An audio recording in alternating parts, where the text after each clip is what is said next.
Welcome, council, staff, members of the public, those viewing at home. Welcome to council meeting Monday, July 10th, 2023. Could we all please stand and sing O Canada? Led by Councillor Masters.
Thank you, Councillor Masters. That was excellent. Could you please remain standing for a moment of silent contemplation? Thank you.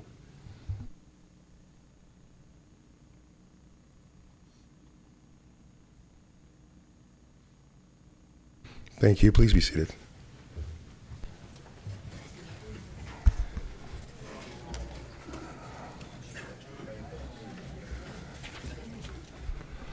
At the town of Newtecumseth, we acknowledge that we are on the treaty lands or traditional territory of the Anishinaabe peoples, specifically the Ojibwa and the Ottawa and Potawatomi peoples, collectively known as the Free Fires Confederacy. This land is now home to many diverse First Nations, Inuit, and Métis peoples. Newtecumseth is covered by the Lake Simcoe-Nottawasaga Treaty No. 18, signed on October 17, 1818 with the Chippewa Nation. We acknowledge that we are all treaty people and accept the responsibility to honor all our relations and move forward in the spirit of reconciliation and respect. Thank you. So I'm going to go to council. Is there any awards and recognitions? And I can start at Councillor Biss, and we'll work our way around.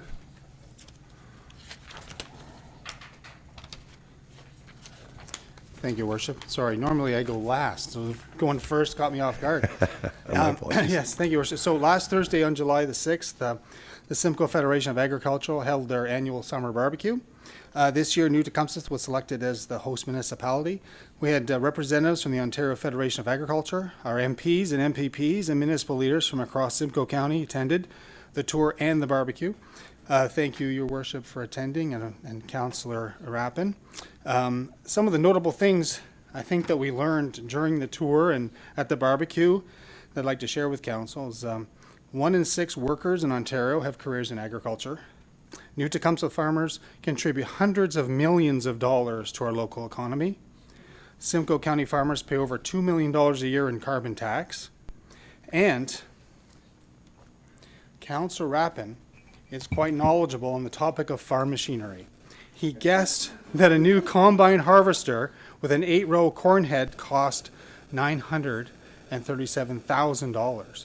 The actual cost is $950,000, but he was the closest and he won this wonderful prize. So I'll just give it to him after council meeting. Congratulations, Councillor Rappin. In addition, I'd like to thank John Beatty from John Beatty Farm Storage, Ken Beatty from Beatty Distillers, Maggie Pendleton and Dennis Smith at FS Partners, Sylvia and Danny Capacetti at Ontario Potato Distributing, and former councillor and deputy mayor Donna Jebb, who was also our tour guide and organizer. I'd like to thank them all for a fantastic barbecue and a great day out. Thank you, Your Worship. Thank you, Councillor Biss. Well done. And Councillor Rappin, I'm not surprised you won. I'm just going to leave it at that. Councillor Jacks. Thank you, Your Worship.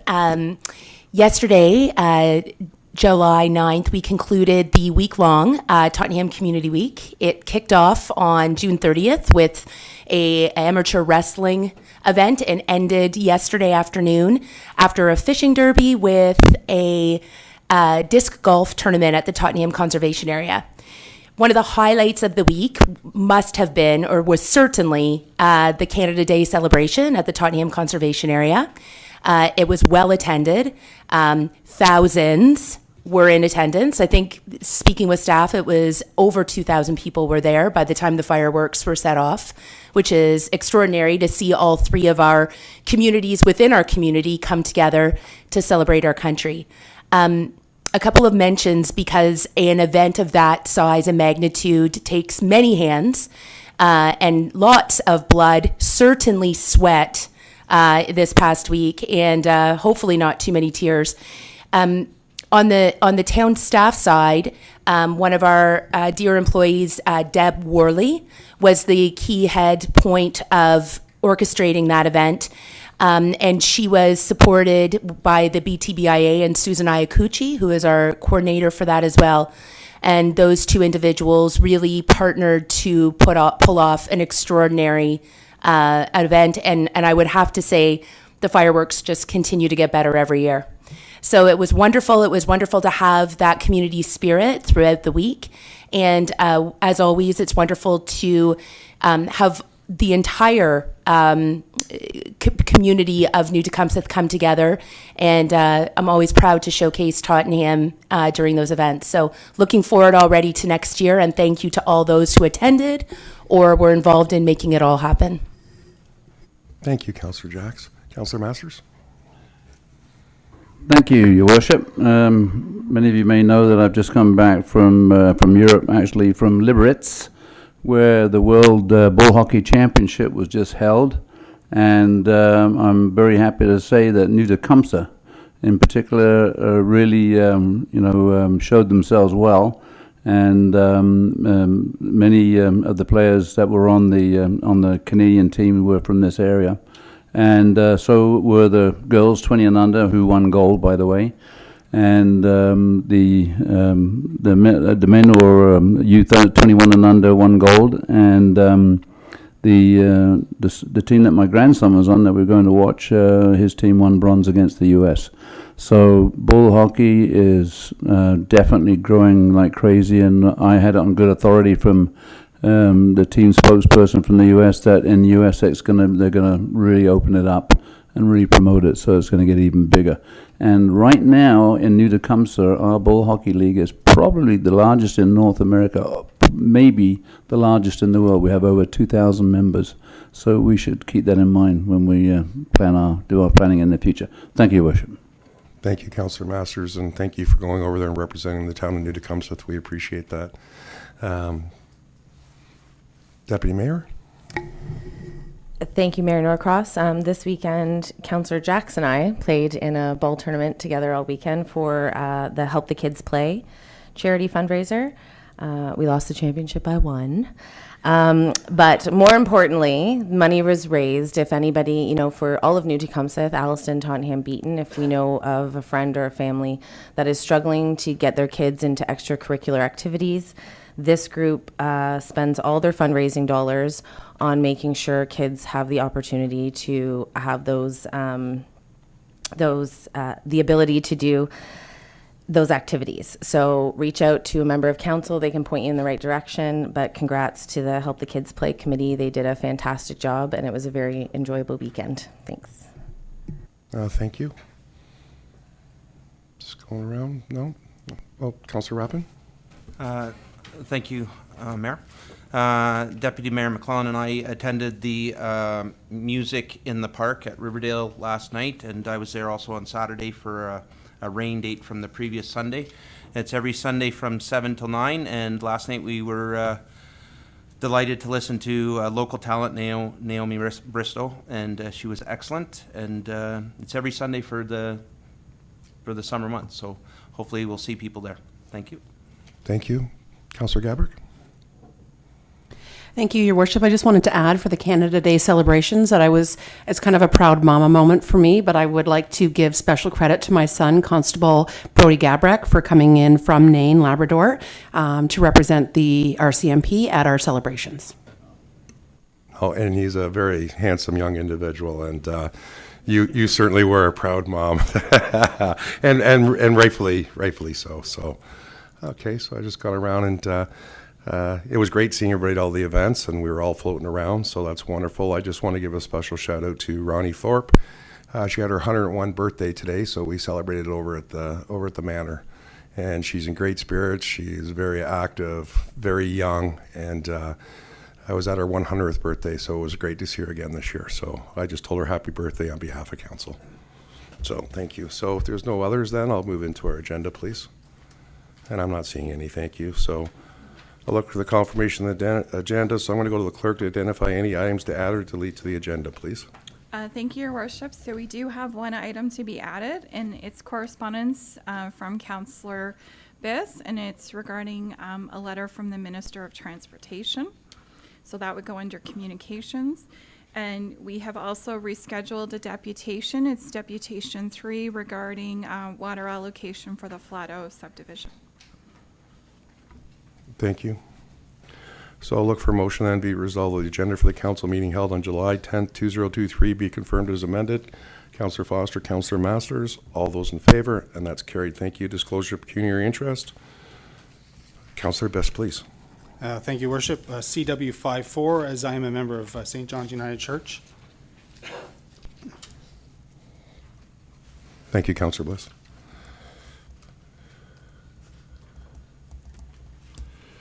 Councillor Rappin, please.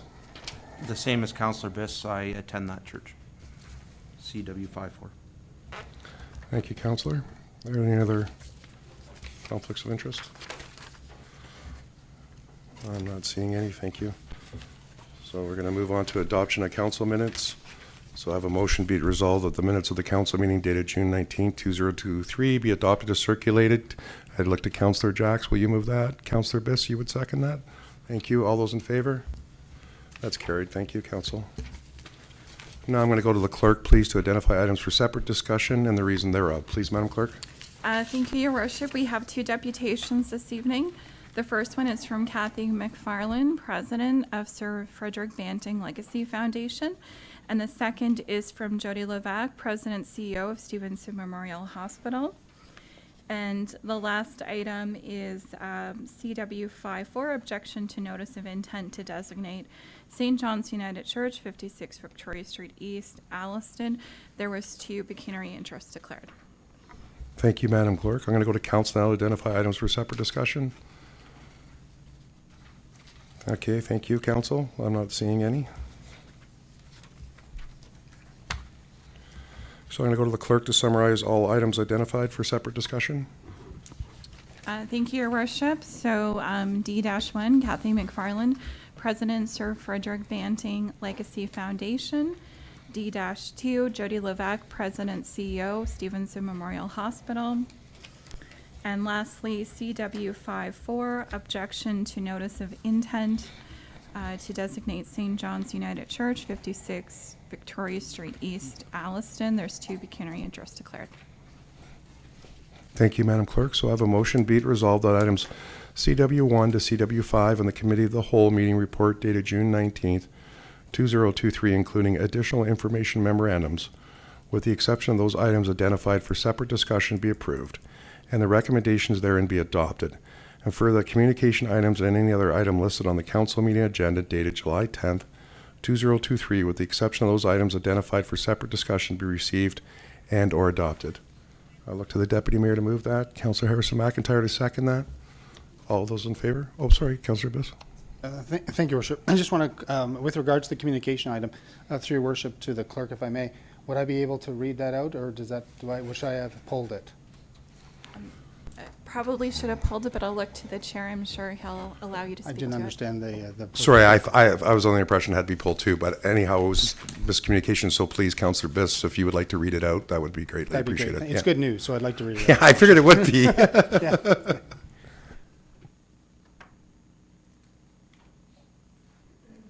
So I'm just going to call the vote on the motion here that the items be adopted. So all those in favor? It was moved in second. Thank you.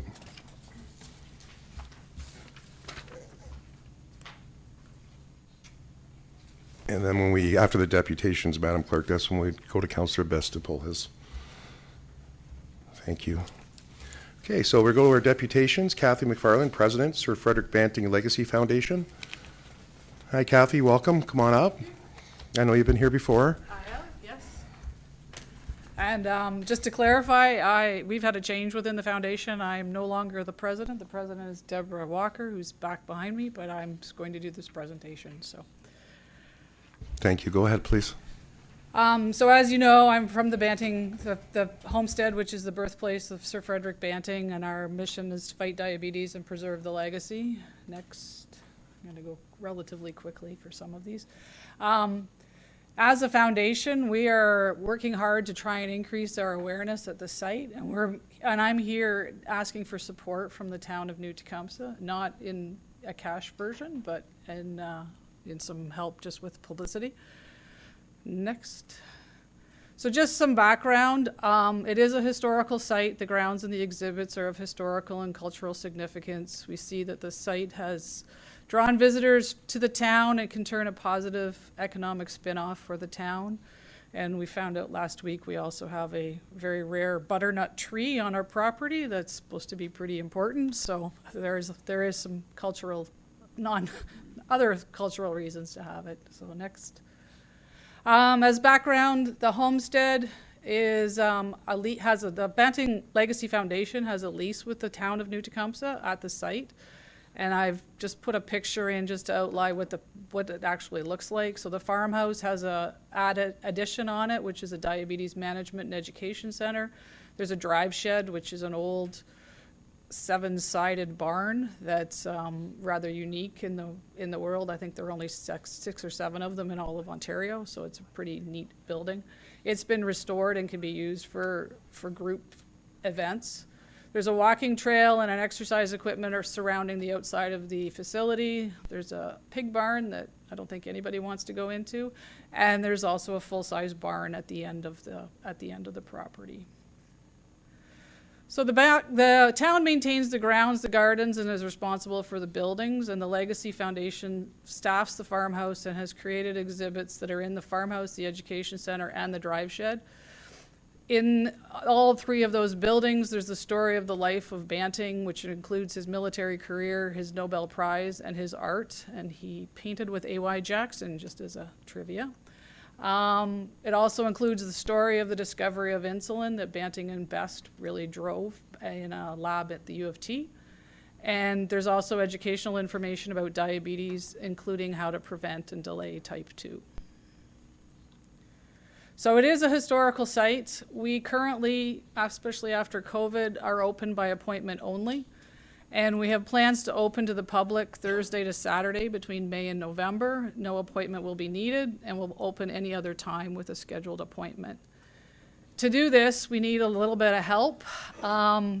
We are asking for some help around marketing and raising awareness about this for the site. And we also need some help recruiting some volunteers. We only have one staff member, and it's really helpful to have two on the site at the time when people are coming and going, just so somebody's not in the farmhouse and there's no one there to greet them. So we are looking for some volunteers. Next. So how can the town help us? Continue to maintain the buildings, and I'm going to give a shout out to Carlo. I can't remember his last name, Caruso, I think. He does a great job and helps us a lot. We'd also like the town to help promote the birthplace. Banting was only born in one place, and it should be a tourist attraction to help the local economy and bring people into the Alliston community and support other businesses within the town. And if anyone is interested, we would appreciate town representation and at least support from the board, or on the board. So how can you guys help? That's the question. Encourage members to come and see the site. Consider adding Birthplace of Banting as a New Tecumseh tagline, just as something to throw out there.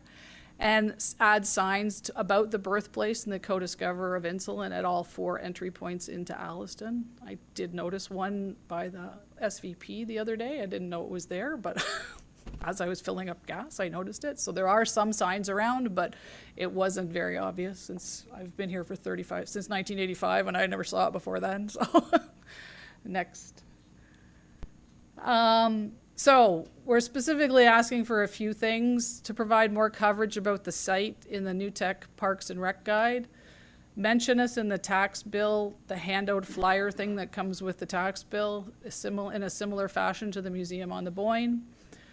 Information on the town website is incorrect. It doesn't mention that people can come visit in a way similar to the Museum on the Boyne. And include the homestead and the site in the social media feed to raise awareness. So about the Parks and Rec Guide, we currently pay for an ad that goes in the Parks and Rec Guide, even though the town lists the birthplace under its Parks and Rec umbrella. We pay about $1,300 for a spring and fall ad. That would be great if we didn't have to pay for it.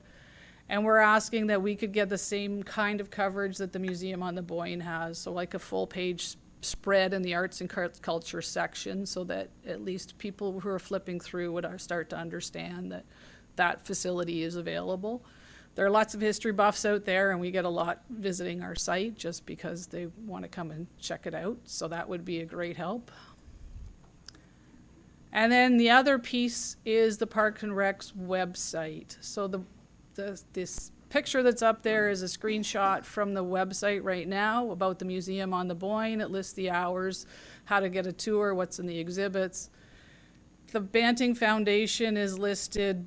There's another section below that, and it's like other information, and it talks about the cemeteries and how to do reviews, and you get to the Banting site, and it sends you to a link. And the link is actually incorrect because it says that Banting was a medical scientist and he was a medical doctor. Then you click another link and you get a little bit more information, and it talks about the birthplace. And then you click another link and you get to the Banting website. So we would just ask that we could be represented on the website in a manner similar to that, so that the information was there up front. No one's going to click 4 links to go find it. Quite frankly, it was like, oh, another one. So if that could happen, that would be great. Next, thank you. So just to conclude, if you build it, they will come. So the town bought the property and helps to support the homestead. We're asking the town to help market it and promote it as a tourist attraction. Essentially, we're asking for some ink in some of the publications that you provide and some pixels in some of the electronic tools that are available to the town. We're just trying to help people to understand that we exist and that there are exhibits and people can come out and see it, just using whatever currently exists. And we are willing to help provide you with social media things if you want to have some fun facts or some information that can be used in a situation. Lastly, I'd like to give an invite to the council, and I spelled council wrong, and all other town employees to come for a tour and see the birthplace of Banting. You can come see what it looks like and understand why it's an asset to this town and how it can be used to help benefit the town. And that's it. Thank you. Thank you very much, Kathy. Just a moment, please. Are there any questions from members of council? Councilor Best, please. Thank you, Worship. Through your Worship to Kathy and Ms. McFarland. I understand, I just was trying to remember, back when I was on council before, was there, I think there was an effort to try and get the homestead as a UNESCO World Heritage Site? A UNESCO World It is a Heritage. World? Yeah, so- well, no, I don't know if it's a World Heritage. It's with the Heritage Foundation, but we're not UNESCO, are we? No, we're not. Is No, that it's that not. effort still ongoing to try and make it a UNESCO World Heritage Site? And would some of the things that you've talked about today, would this also help that? It would probably help, but it's not on our radar. I didn't know that was happening before, but we certainly could pursue it. It needs to happen, yeah. Okay, thank you. Thank you. Just any other questions? Okay, I'm not seeing any, so I'll just look at the CIO. I have a motion here, the deputation and presentation of Kathleen McFarland, President, Sir Frederick Banting, past President. Thank you. I know, I caught you staring at me. So Sir Frederick Banting Legacy Foundation be received, and that we report back, or our communications department will communicate with them. Mr. CO, how would you like to do that? Thank you, Mayor Norcross. Through you to members of council, I think that receiving the presentation, we'll certainly reach out to the foundation and do all we can to help support them. Okay, thank you for that guidance, Mr. CO. So, Councillor Rappin, would you move it? Councillor Gabrick, would you second? Thank you very much. All those in favor? That's carried. Kathy, thank you so Great. much again for taking the time to. Sorry, I don't know what the procedure is. I just wanted to make a comment if I could. It sounds like you have a great opportunity to maybe educate some of our young students, our people going through med school. And it sounds like, you know, the universities and the schools this should be a field trip. We've been pushing for that. We actually have a webinar series, so there's a 1-hour webinar that kids can go through and stay in their classroom, or they can come for a tour. I'm going to let you two can talk offline there. I mean, it's tough to interject somebody when there's enthusiasm about the homestead, but Okay. you know, it saved so many millions and millions of And lives. millions So and when we millions, thank yeah. you very much for Okay. all your efforts. Thank Thank you, I and we'll be in appreciate it. touch. Thank you. Now we're going to move on to Dr. Jody Levac, President and CEO, Stevenson Memorial Hospital. Mr. Levac is no stranger to the council chambers. Welcome, sir. Thank you, Mr. Mayor, and thank you, councilors. So I have 19 slides, and the clerk warned me I've got 7 minutes, so I'm going to have a real pressure of speech here, but I have two objectives this evening. I want to take you through the work that's been going on at the hospital for the past year in our design build, and unveil some of the renderings and show you what we're looking, the art of the possible, what we would like to build over there on the site on Fletcher. And then, of course, this is going to be no surprise to any of you, as I'm here with an ask, and I'll put it at the end of the presentation. So if we could just go to the first slide, please. So I said I wanted to get this 688-page design submission to Health Capital Branch mid-June. It was a little bit of a lofty goal. I'm delayed a little bit. These are some of the reasons and what's left to do in order to get the submission to meet Health Capital Branch's standard. We're negotiating even as of today the early works package. Mary McGill has been vacated. There's nobody in that building, and we've had arborists out looking at butternut trees and looking at our forest, and I've learned about the Migratory Game Bird Act, and I can tell you all kinds of things as we're trying to get ready to negotiate our design submission. Next slide. This is the last little bit. We're still working on some of this. You can see that most of it is the most important part for council and what the community will need to be socialized about is item 2.16. That's the capital cost estimate.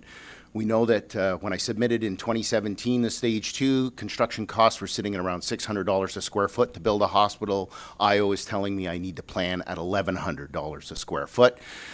The functional program, as we've looked at the services that this community is going to need, and when we grow, we originally had a 104,000 square foot building. It sits at 152,000 square foot, 3-story wraparound design on the property, plus the current 70,000 square foot building. Next slide. So that 12 acres, 11.8 acres on Fletcher is maximized. So looking at improving road flow, and that'll give you a sense of what the design looks like from the top. It shows a wraparound design that allows me to keep the hospital in operations. I was really worried about that when we got the approval from the Ford government, but this will, in between the two buildings will be a courtyard, and we've got all kinds of interesting designs on how to keep serving the community while building this 152,000 square foot expansion.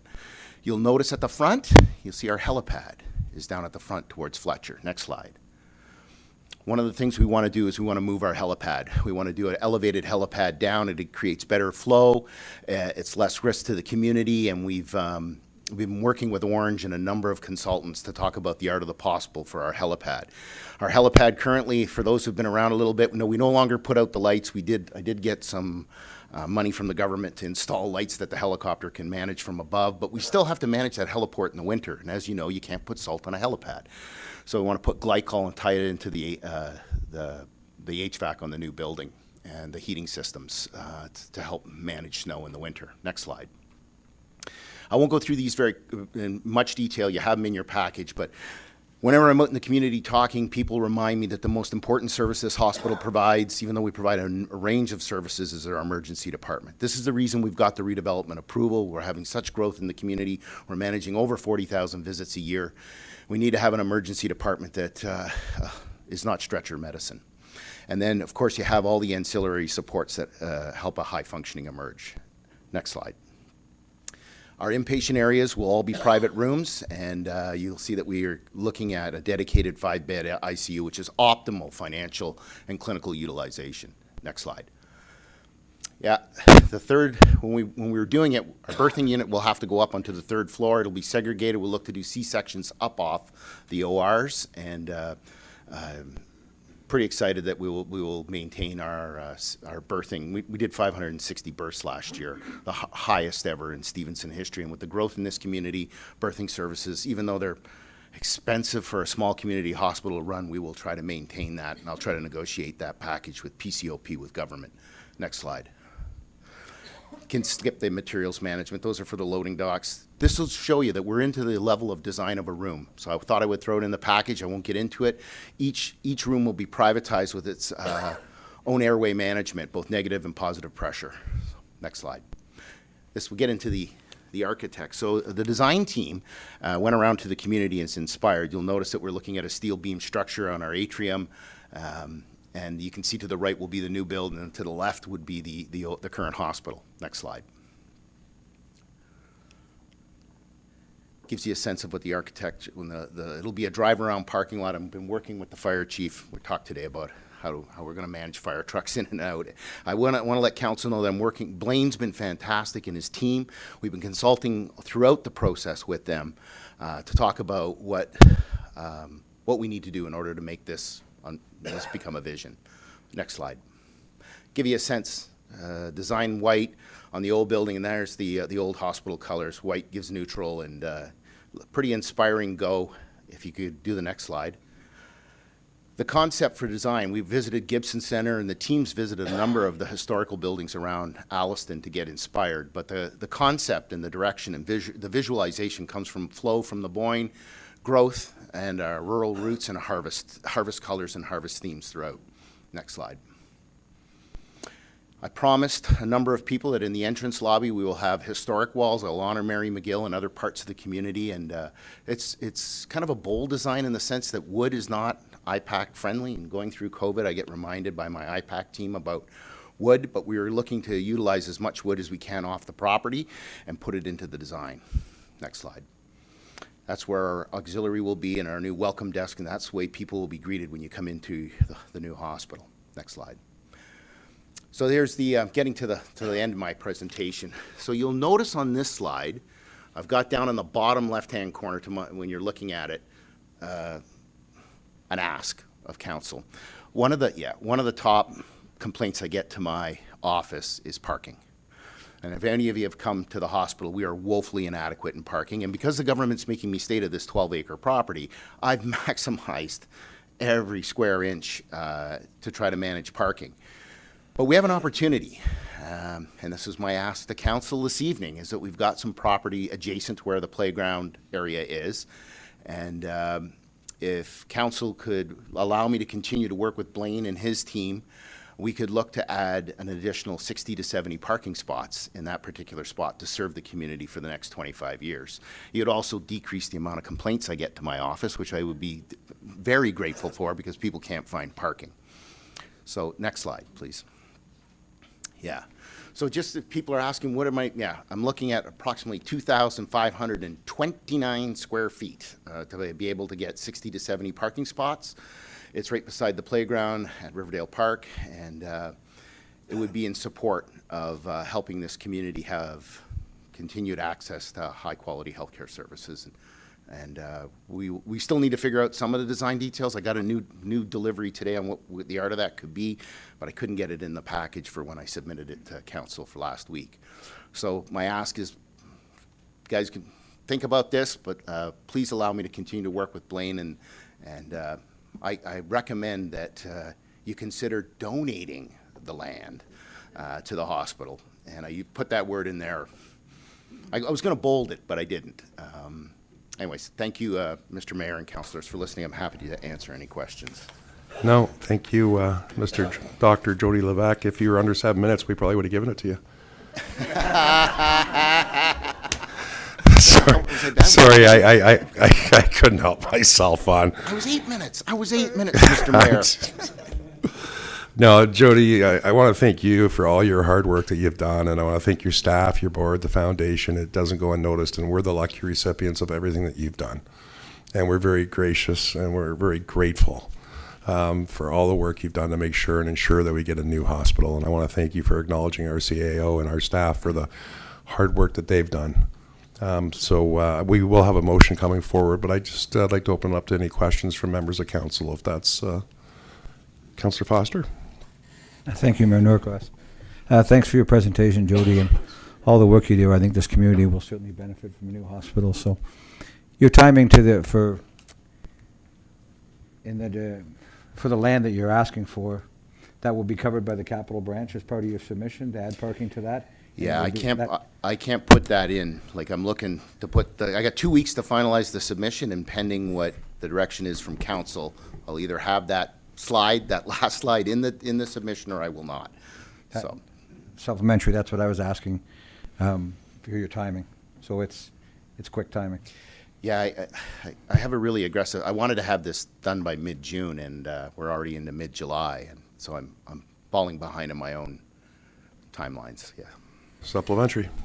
Thank you, Mayor Norcross. Then I would make a motion that we move to give authority to the CAO and staff to pursue this option, and if it's acceptable, come back to council at the next meeting, which is 2 weeks. Okay, so that's moved by Councillor Foster. Deputy Mayor wants the second. Is there any other questions, though, of the presenter? Councillor Best, please. Thank you, Worship. Through your Worship to Dr. Levesque, that land that you're asking, if my memory serves me correctly, I believe that land was donated, and that land is environmentally protected. Have you looked into that? And if not, through your Worship to staff, could they take a look at the classification of that land, the history of the land?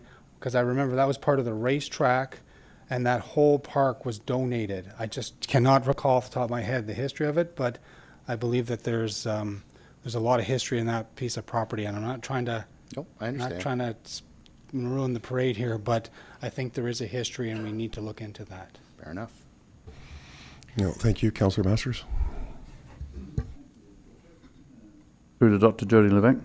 Is there any consideration gone through for parking fees for the new, or how it would be utilized in that way? Yeah, so the ministry does set limits on parking fees. Hospital CEO, even though it cannot charge more than $25, we're currently charging $10. We want to look at a gated, if you come to Stevenson now, today I had a senior, I was leaving, brought me their ticket, said, you don't have to pay, which I love.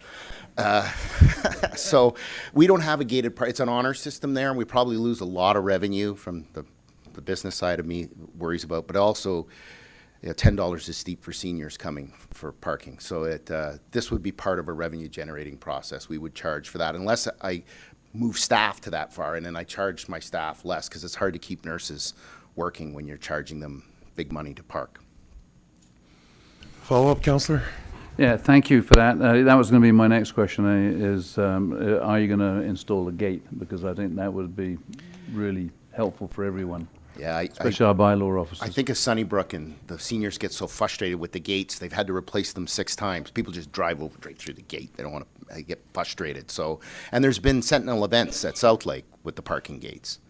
Seniors who have met their demise trying to pay for a ticket.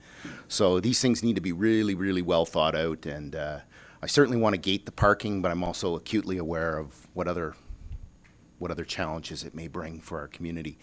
But if you guys consider this, I think the community, whenever I'm out, talks about parking, and you have a real opportunity here to give back to your community. And if we can look at the historical components, and we can look at allowing me to continue work with the town folks, I think we have a real opportunity to create a hospital for the future that'll carry us for the next 20, 25 years. And then the next CEO can look to build a bigger, brand new hospital, because I'll be retired. Hopefully. Hopefully. Hopefully. Any other questions of the presenter? Councillor Gabrick, please. Thank you, Your Worship. To Mr. Levesque, obviously everyone at this table is extremely grateful to have a hospital directly in our community. So my questions in no way are disrespecting that.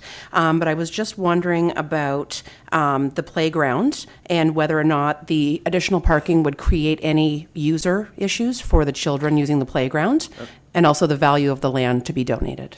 Yeah, so it's a great question. I've been working with the town. The folks have been telling me not to put we already have two entrances off of Fletcher, one that will be the ambulance go around. This parking lot will need to be tied into that. We can't have a third entrance off Fletcher, and town council's been, or the staff have been guiding me on some of this stuff. So your question is good. I don't know the value. You guys would probably know the value of that line quicker. But I'm happy to work with council in any way I can. I mean.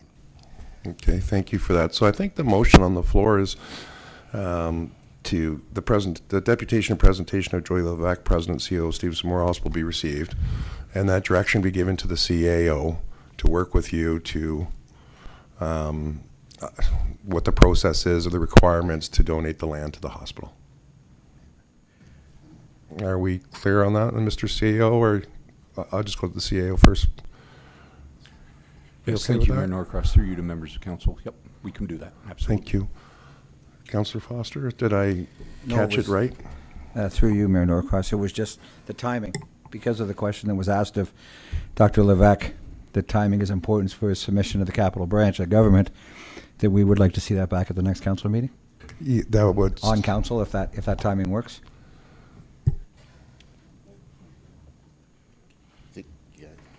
Thank you, Mr. CEO. Yeah, that was my understanding. It would come back in 2 weeks, Jody, so that you could add it to the Tuesday morning hit send. Councillor Bess? Thank you, Worship. I would also like to, if we could, make a friendly amendment to include the historical background and the conservation implications and the history of the land. You're fine with that? Yep, absolutely. I'll look to the CEO. He's saying yes, so thank you, Councillor Biss, for that. So all those in favor of that motion? You got unanimous support there, Mr. Jody Levesque, so, Thank you, or guys. Doctor, Thank sorry. you. It's No, Jody. thank you, Yeah, Jody, for thank everything you do. Thank you very much. Much appreciated. Have a good evening. You too.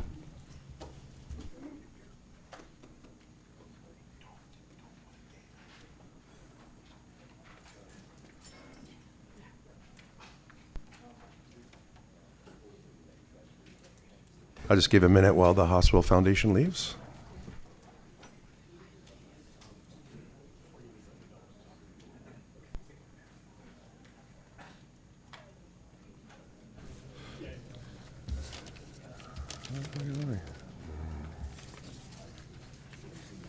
So I'm going to move on to communication items. And Councillor Best, did you want to read your communication item that you added to the agenda, please? Yes, Your Worship. So, thank you, Worship, for giving me the moment. So the Women's Institute had reached out to the Ministry of Transportation, the Office of the Minister, with regards to safety concerns on Highway 89 and Highway 9. And so Minister Carolyn Mulroney has responded back, and I'll just read this off to Council. I think it's good news. According to the Carolyn Mulroney, the Minister of Transportation, I am pleased to let you know that this summer, Ministry of Transportation, MTO, staff will complete ongoing analysis of the entrance to Tecumseh Pines Retirement Community along Highway 9. The outcome of this analysis will help us determine if new traffic signals will improve safety for both drivers and pedestrians. For Councillor Harrison McIntyre. With respect to the intersection of Highway 89 and Essa Township, Line 10, New Tecumseh Side Road 20, MTO will be installing additional left-turning vehicle warning signs at the beginning of the westbound passing lane.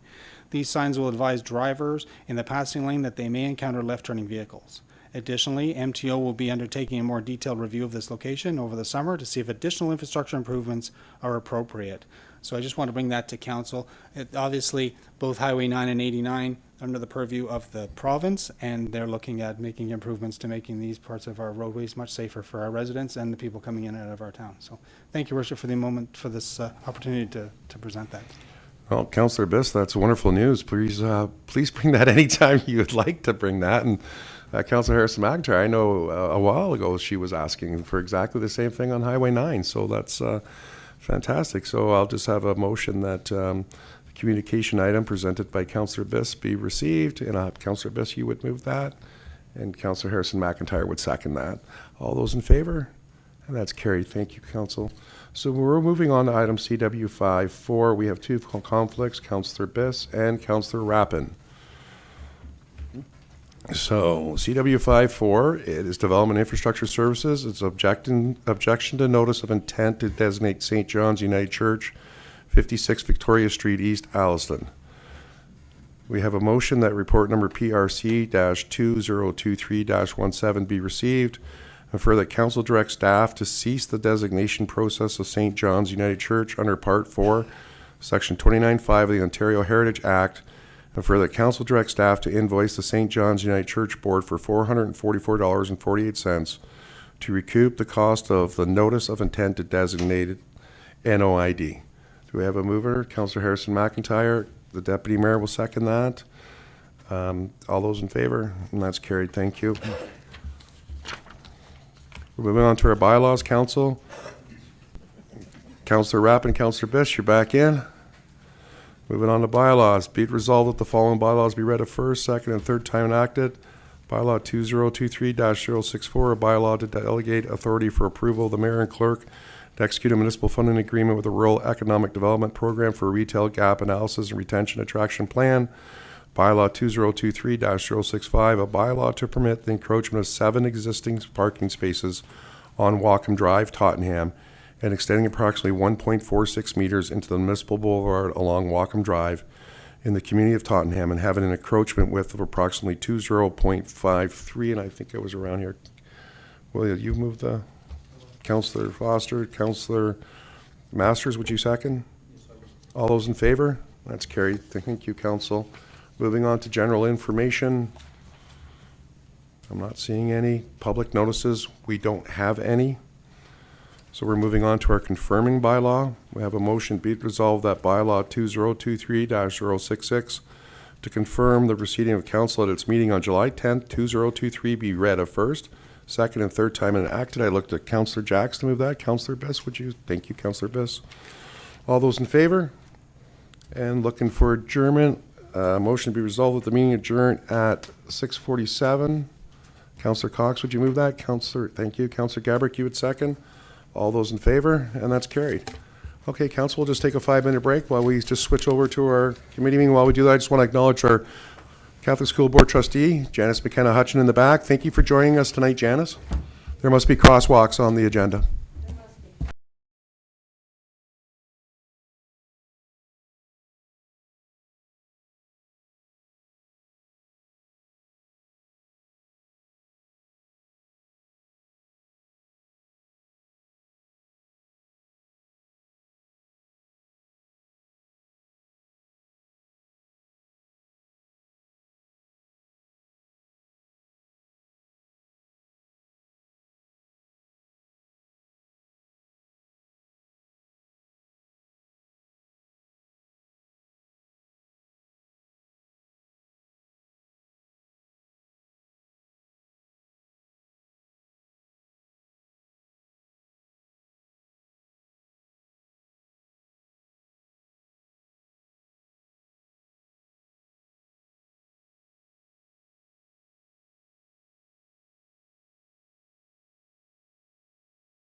You know when we can move into our committee meeting, please? Are we good to go? Thank you, Madam Clerk. Welcome back, everybody. We're going into our committee of the whole meeting, Monday, July 10th, 2023.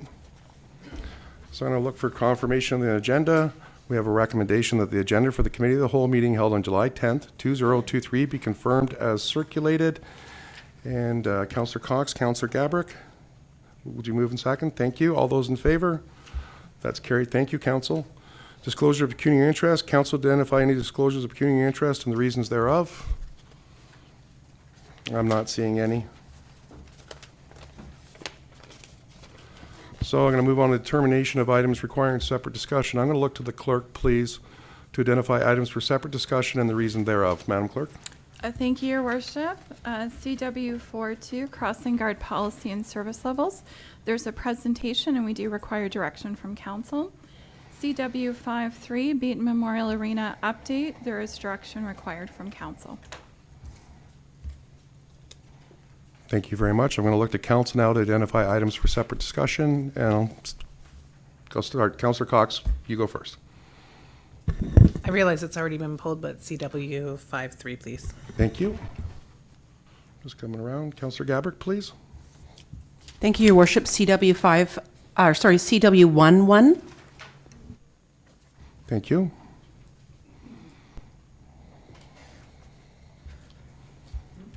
Just coming around this way. Councillor Masters.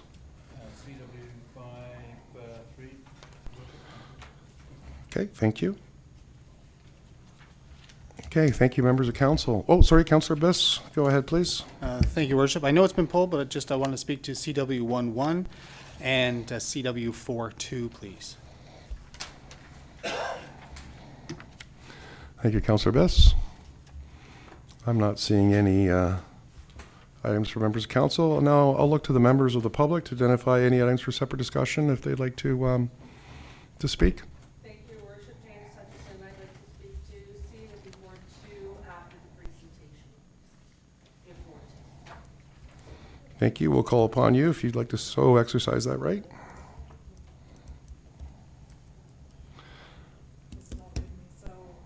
So I'm Erin Nolan, and I would like to talk, I can talk to CW4, the crossing guards too, and the Beaton Arena CW53, please, as a representative for the Beaton Athletic Association.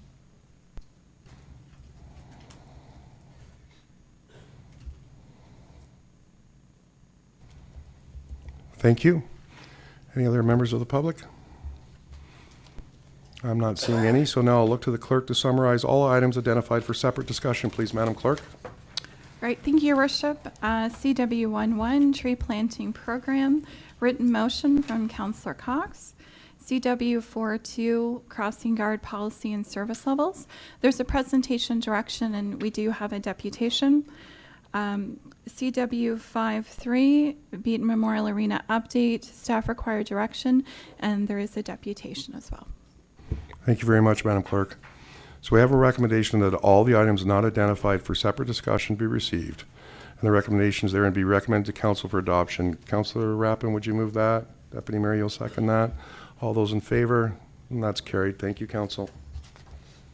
So the first item we have on the agenda is CW1. And I'm going to look to Councillor Gabrick. You pulled that? Thank you, Your Worship. I just had I read Councillor Cox's motion with great interest, wondering where the, well, I have a number of questions, if this council will indulge me. The first is, obviously, we know we've got an issue attracting and retaining arborists and a tree problem with the emerald ash border removal.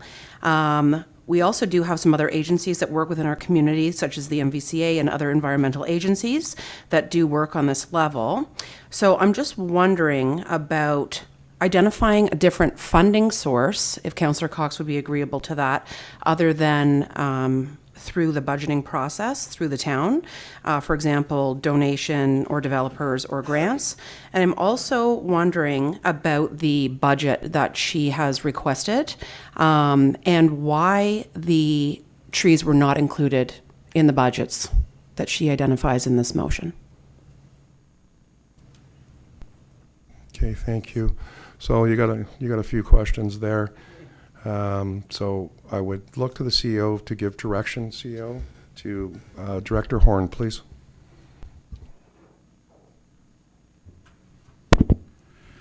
Thank you, Your Worship. Through to Councillor Gabrick. If I forget a question, then I'll please jump in.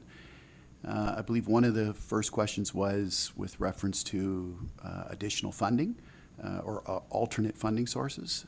Staff can certainly pursue that. We do generally look at what grants are available provincially, federal, and other agencies. So we're constantly looking for that, and if any of those do become available, then that's something we can bring forward at that time and see if there's council support to move that forward. As far as the budget of where those numbers came from, essentially to plant a tree or to purchase a tree is about $500 a unit. That's in keeping with town standards of the caliper of tree that we would plant.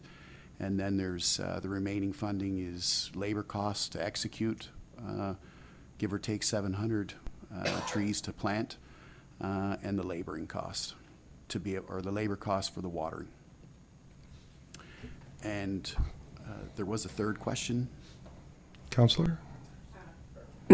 Thank you, Your Worship, to Director Horan.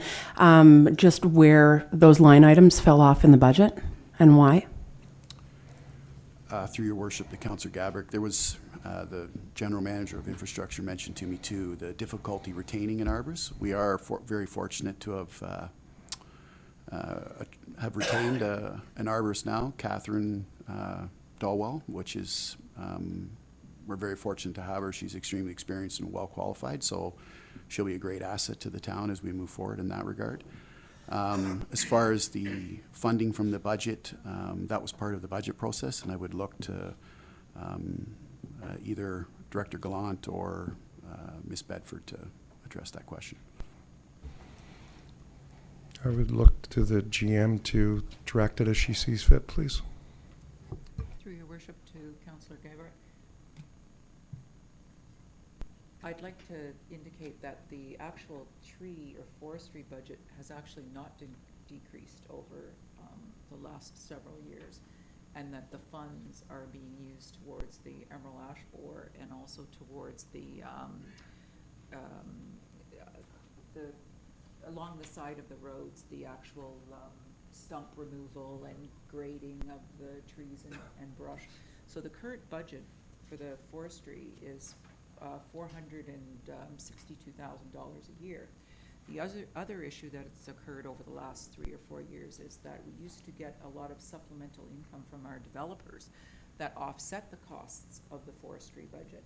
But in the last 3 years, and I apologize, I'm going from memory and I do have the numbers at my desk, we're down to, I think, $33,000 in the entire reserve budget for forestry, and it's because we haven't had the development in the community that we used to have. So in our heyday, we were getting significant reserve contributions by the developers because the type of development they were doing required them to replace a certain amount of tree canopy.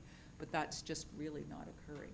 So our overall net budget has actually been increasing in the last several years, which put the pressure on the budget to not be able to plant and support new tree growth because we weren't having great success with the survival rate of the trees that we were planting because of the limited resources.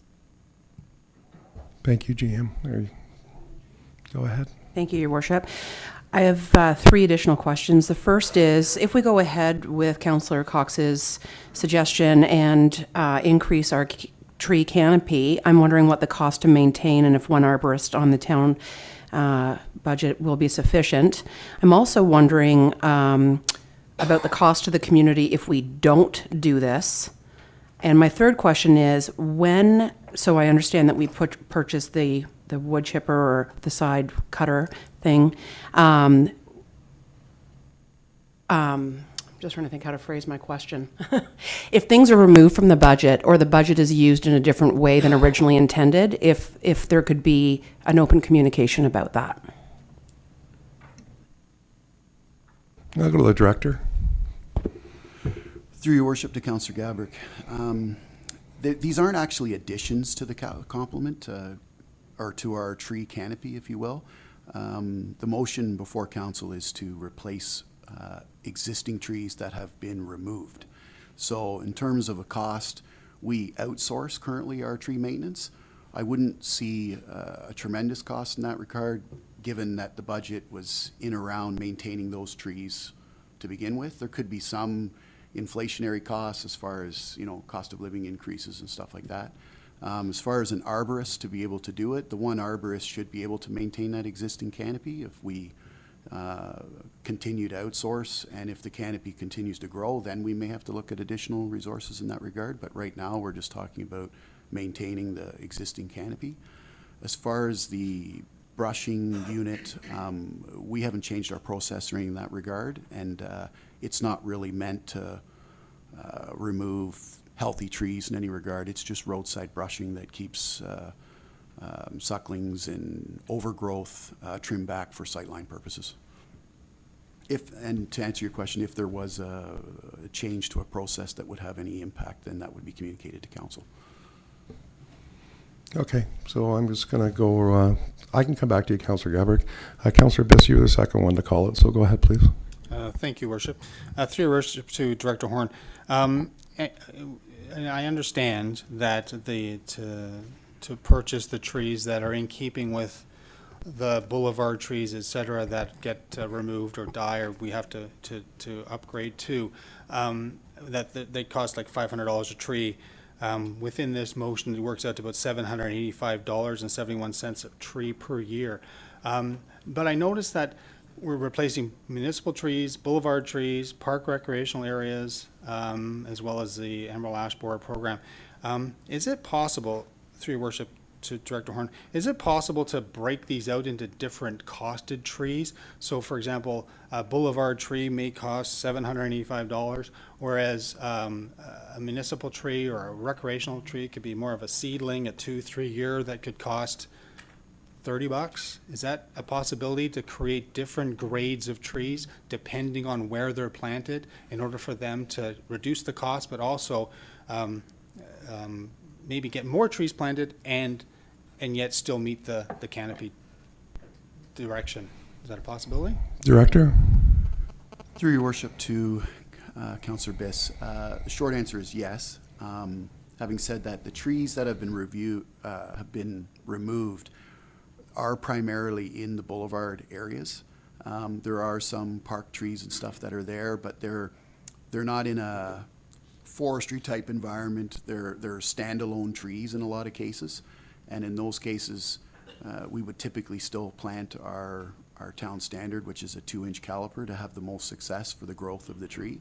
Some of the other smaller trees might be an option if we were looking to forestry an area in particular.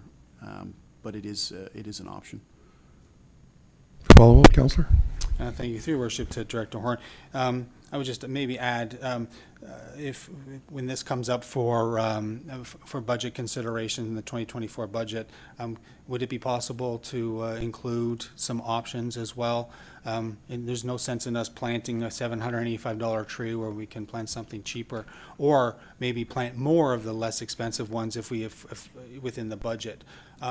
Also, I noticed in the so through your worship to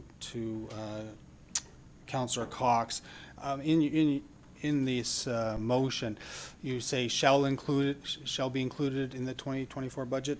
Normally, what we say is shall be included for consideration in the 2024 budget. Would you be amicable to have an amendment to state that? Councillor Cox? Yeah, that was a purposeful term that was put in there, because I would rather see us pass this to be included in the budget today than to actually bring it to the budget. Well, thank you for that further clarification on. Thank you, Councillor Worship. Through your worship.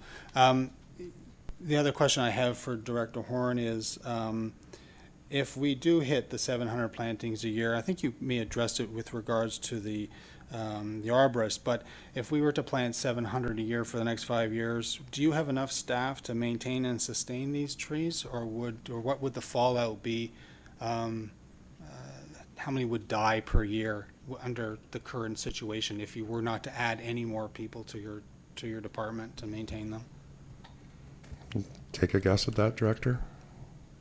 Through your worship to Councillor Biss, the $500 cost takes care of the tree and the tree planting. The remaining cost, $285, is the resource component, is the component to do tree watering. What we found is watering, I mean, we're all familiar, there is climate change happening. We do have longer drought periods through the summer. We've limited our planting to spring and fall when we do plant to try and capture those shoulder seasons when it's a little cooler and more advantageous to plant trees. Having said that, without some substantial water, we do have die-off in like the range of 30 and 40% die-off. If we can water them, it's upwards plus 90% has been our success rate. And we can do other things like watering bags. You've probably seen a few that are out. We've done some volunteer ways where we put those out to the residents if they wish to get a water bag. We can supply it and they can use the watering bag. That helps. The uptake of that is probably in the range of 10% or 15%. So outside of that, the idea is that we would have staff water the trees and hopefully get our success rate upwards of 90% or better.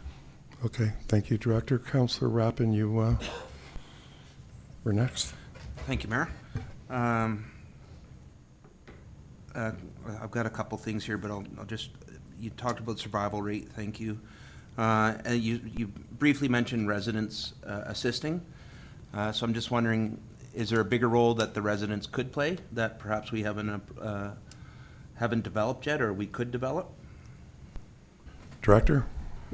Through your worship to Councillor Rappin, we were considering with the previous arborist before he had left us to do some type of community program where we could have some volunteers and maybe market that and pick a property that's in town and do smaller plantings, as Councillor Biss had mentioned, that is advantageous for that type of planting.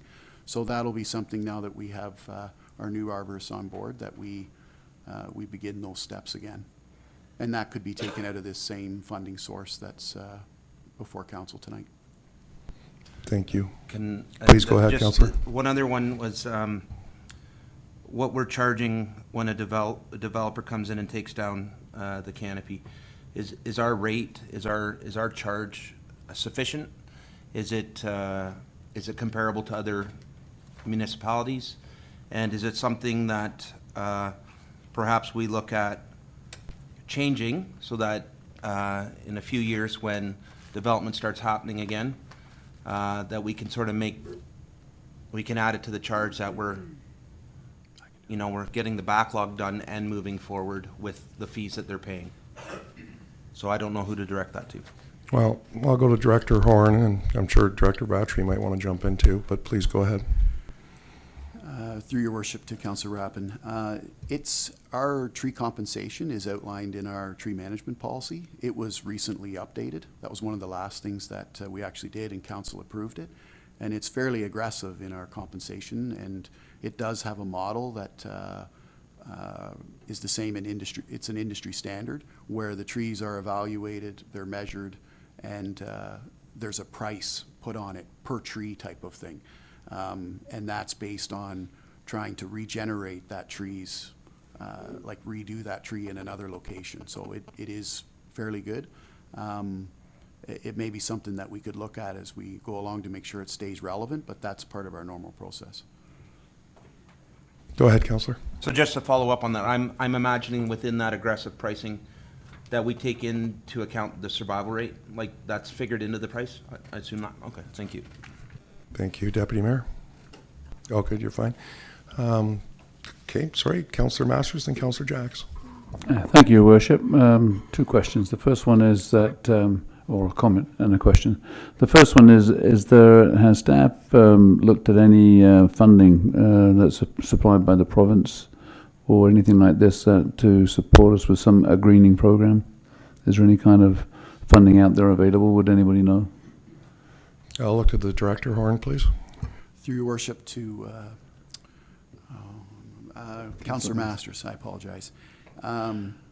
That's actually something that our arborist is looking at right now, given that there is a funding challenge, and if there is those grants available, it's something that we'd like to capture.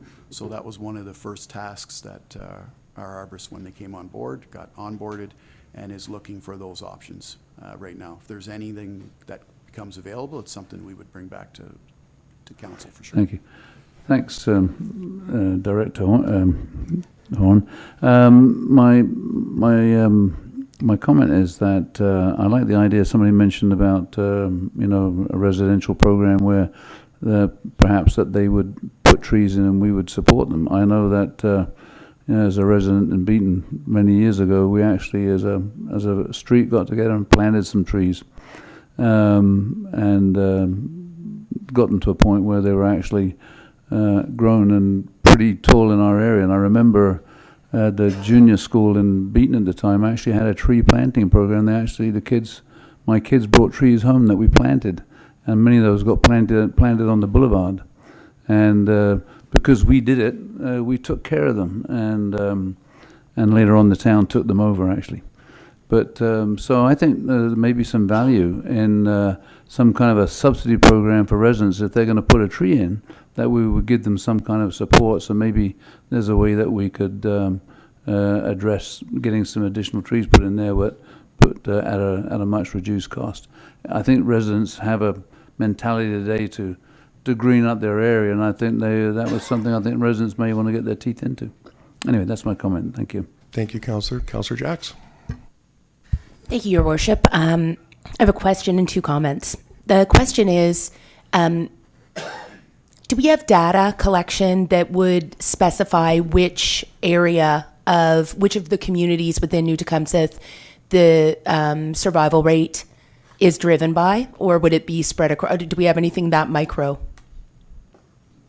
Director. Through your worship to Councillor Jacks, that's a good question. We haven't actually analyzed to that extent, to my understanding. We do have the data, so we do know where we've planted trees and where they have died off. Okay. I don't think it's overly different between the communities, if you will. I think it's probably pretty relevant. Most of it's in the dry areas, but we do have it. Okay, thank you. I ask just because anyone in Ward 8 knows Tottenham was built on a bed of clay. So some specific consideration needs to be made when you plant anything in that town, or that community rather. I would agree with Councillor Rappin and Councillor Masters. I would be hopeful that our new arborist, thrilled to hear your recommendation of her qualification, would resurrect the notion that there might be a community-driven tree maintenance or tree care network that could be explored. Many residents in my ward reach out about the tree canopy all the time, and I'm ignorant to speak on their behalf informally, but I get the sense that there would be people that would be passionate about sharing the work of making sure, at least in the first 12 to 24 months, that the new trees planted really do get that additional, or when they're most vulnerable, get the care and attention that they need to kind of ensure the root, stabilization and their success rate is amplified.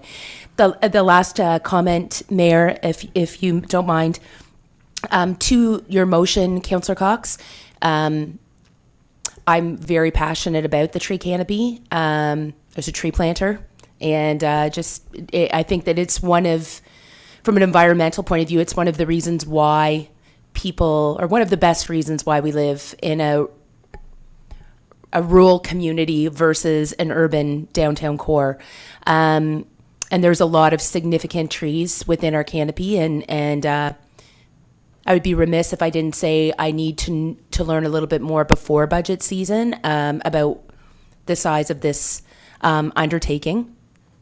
I will, though, say that I'm concerned about setting a precedent of approving something of that size, being a $2.5 million budget implication prior to the budget season.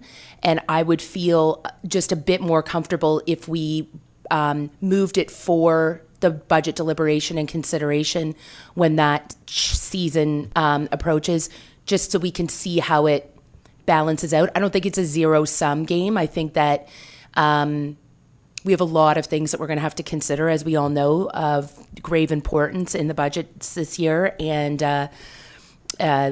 yeah, I think that I'd like to see it in contrast to some of the other significant items that are going to be put before us this year, before we just pass it with certainty. Thank you. Thank you. I haven't had a chance, so then I'll let you respond, because mine's kind of along the same lines. I agree with you, and this is something that needs to be done, and I applaud you for bringing it forward. My preference would be, for consideration in the 2024 budget, because we do need to do something, but putting a dollar figure on it right now, I think we're going to have a really hard budget in 2024. We have 2 reports in front of us tonight where we're buying equipment that's gone up 20% from when we approved it in the 2023 budget. So our costs are exponentially going through the roof, and there's nothing we can do about it. So, for me, it'd be prudent to, put it to the 2024 budget, and we can decide then when the numbers, you might even be able to put more towards it, or we might have to do less, but I certainly agree we need to do it. I just arbitrarily just picking a number now when we haven't seen how all the numbers come in and what type of tax rate increase we're looking at. And I would just look to the GM. Is that a fair assumption that the numbers are changing and we'll still be getting more data on how much things have gone up that we didn't think were on the rise? Through your worship. Actually, interesting, staff was just talking about that this morning, that we're going to put together an analysis to even observe what we've actually spent over and above the budget in 2023, because we're seeing all of the capital projects coming in over budget. And, we are concerned with the amount of variances we're going to have to approve over the next period of time. Thank you. So I would look to Councillor Cox. I would certainly support it, but my ask would be, to be considered at the budget and a number decided upon then. So I'll go to you now. Thank you. Through your worship, to everyone, I've seen a lot of great ideas around the table, and I actually appreciate everyone's input. The intention of this motion doesn't negate the ability to look into any of the options that have been presented at council tonight for different tree planting programs. The intention of this motion was to get a service back installed within the municipality that was essentially removed during the 2022 budget. This motion doesn't increase our tree canopy. This motion provides the residents with the boulevard trees that I think we've all had conversations with residents who are looking for their trees and have been told that their trees are going to be replaced. The figure that was landed on of $550,000 over a 5-year period, which does get us to approximately $2.5 million over 5 years. Essentially, it wasn't arbitrarily a number that was landed on. There was much thought that went into it, and making sure that the program, when restarted, was viable and made sure that the trees survived and gave our municipality not an increase in tree cover, but just a replacement of what was essentially taken under the with the intention of being replaced at a point. And I think that we really need to start doing that. So I'm going to keep my motion the same moving forward. I think it can still be discussed at budget, but that 550 under the forestry budget in the roads department, it's an estimated cost. So if there is programs that this council finds, whether it be community planting to replace boulevard trees, that budget can always be lowered or not used.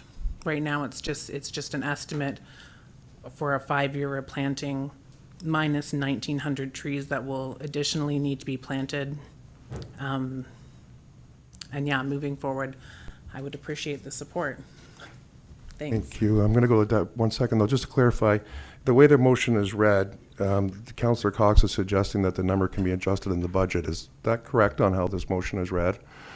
That's forward, if that's what's being, the councillor is suggesting, or I interpret it as, no, that's the cost.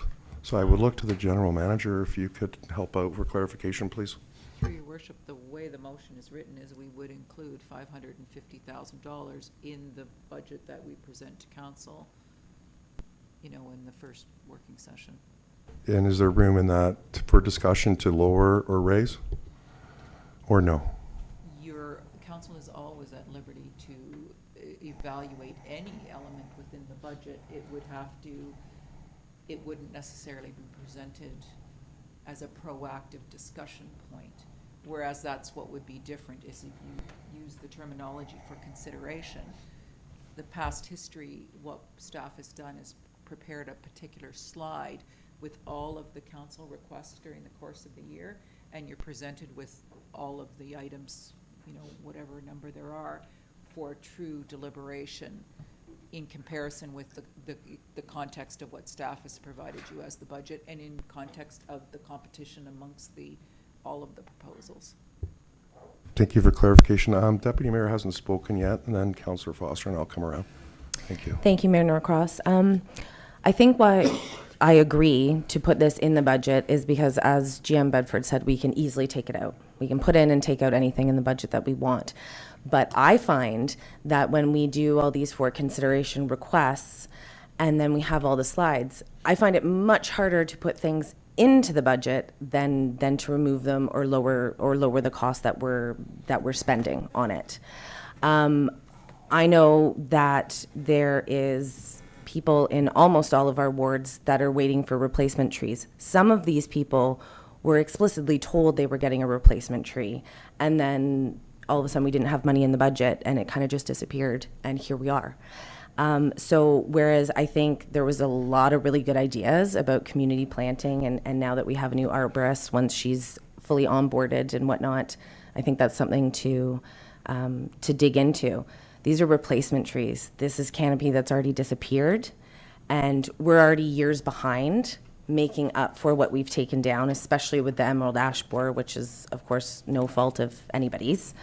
So we're quite significantly behind in not even we're way behind in increasing our tree cover, but we're significantly behind in keeping up with the tree cover that we did have before emerald ash borer, and of course the die-off over the years of the new trees that have been planted. So I'd like a budget presented that incorporates this, and when we're in deliberations like we do with every other subject and amount of things, the deliberation is always at the request of council, because we're falling so very behind on these trees. One of the speaking points I often use with people, if you go onto the Simcoe County GIS mapping and you do the tree cover canopy overlay, New Tecumseth is basically a white hole. So if we don't get started, we're going to be so far behind. We're going to be losing canopy. We're never going to get to the point where we can actually increase it, like our strategic plan always speaks to. And it's important because we're very behind. So thank you. Thank you. Councillor Foster. Thank you, Mayor Norcross.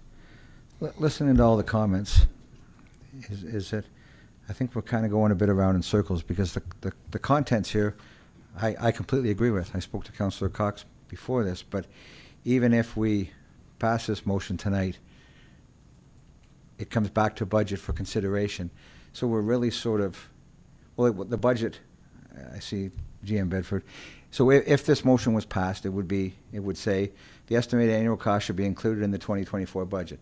Then the budget would come back to us in November and be presented to us. If there was opposition or reservation, we go through the same discussion. So I don't see the point in Councillor Biss's point, which is bring it to the budget and we'll have the discussion. We're not going to spend a dime between now and the 2024 budget deliberations, if I understand the motion correctly. So I guess what I'm saying is I think we're talking a bit in circles. Is that the budget's coming. If we agree that the tree canopy is important, and I, for one, completely agree. So I would sort of circle back to Councillor Biss's motion to say that the estimated annual cost be included for consideration in the budget, because at this point in time, it's just wordsmithing. So if we voted it all in, and then it came to budget and we said, well, there's 20 other items, it just gets taken out. So it really becomes an exercise in futility. So I would just like to respectfully suggest to Councillor Cox that we put it in for consideration. It be given the discussion and the deliberation that it deserves, while everything else can be considered at the same time, and then we make a wholesome budget decision, and that's how it goes. So I applaud Councillor Cox for her work on this. I think it's a wake-up call to all of us that we can't just keep cutting trees and hope they're going to come back by themselves without some intervention by the municipality. So I support it. I just think it's now down to process more than anything else. So I would prefer to see it go the way of come for consideration, if I could. Okay, so Councillor Cox has made it clear she wants to leave it exactly the way it is. So, sorry, Councillor Cox? Yeah, and I think you touched on the point as to why I want it left where it is, because this is a service. This is trees that we're supposed to provide on the boulevard as replacement trees for trees that we've cut down. If it does come before budget, and there's 20 other items on that budget that council feels would top the importance of planting these trees, then I think this service is important and should be taken into consideration as a standalone.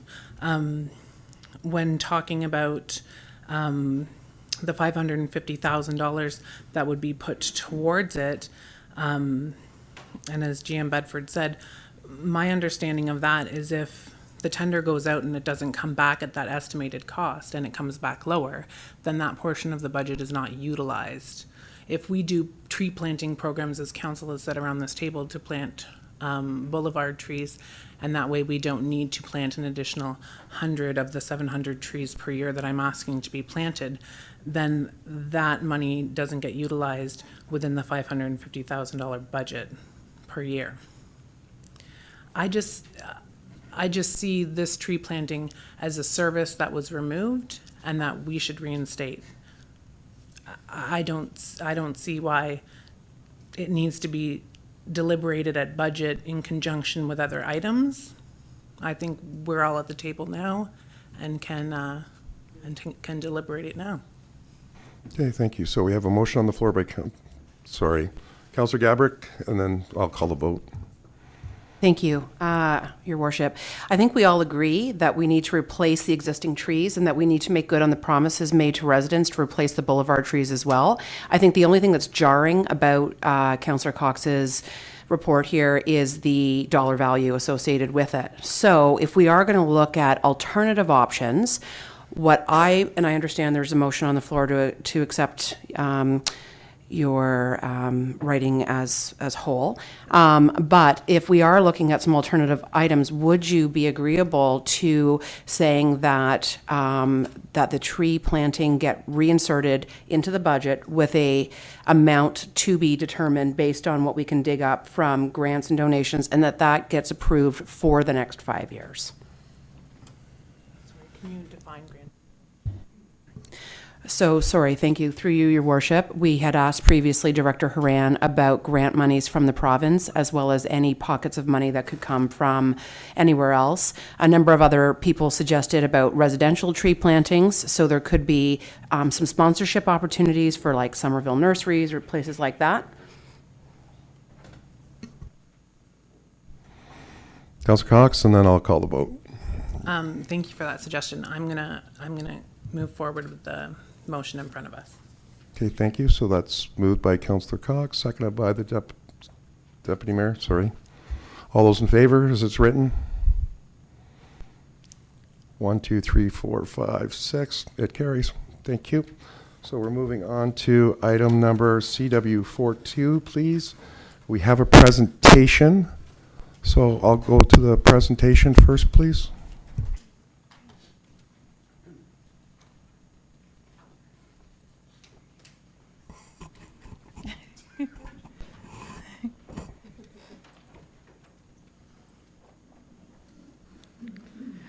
Good evening to members of council, members of the public, and staff. It's my pleasure tonight to present you with the Crossing Guard Program Review. This report is a follow-up to previous council direction from September 2022. So those of you that were on council the previous term, you probably remember this report. And for those of you that weren't, there is a link to the report at the end of the previous report at the end of this one. So the current program structure, we'll just go back a slide. So in Ontario, the province has determined municipalities are responsible for school crossing guard programs should a municipality decide to provide this service. In the town of New Tecumseh, there are currently 22 crossing locations supported by 38 crossing guards. The staffing pool contains both casual and permanent part-time employees. The program area is managed by the Bylaw Enforcement Division with the assistance of the Human Resources, Public Works, and Engineering departments. Next slide. Over the past several years, recruitment and retention have proven difficult for this program area. As an example, from January 1st, 2020 to April 6, 2023, the town advertised 38 positions. Staff were able to fill 20 positions, however, 15 crossing guards also exited the employment during this time. Next slide.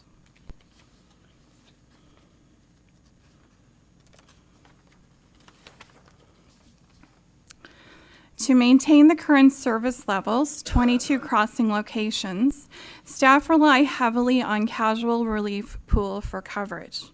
In fact, between the dates of January 2nd and May 31st of this year, casual crossing guards filled location vacancies 501 times. In addition to this number, when the town did not have enough casual crossing guards to fill all vacancies, bylaw officers provided coverage an additional 47 times. Bylaw officer coverage concurrently represents 2 weeks of work for one bylaw officer. To mitigate the need for bylaw officer coverage, staff are in constant cycle of recruitment training to fill the crossing guard pool with enough coverage. Next slide. From 2017 to 2022, complaints to bylaw services have increased by more than 50%. With the increased need for bylaw officers to fill in crossing location vacancies, response time to complaints and investigations have been impacted. Next slide.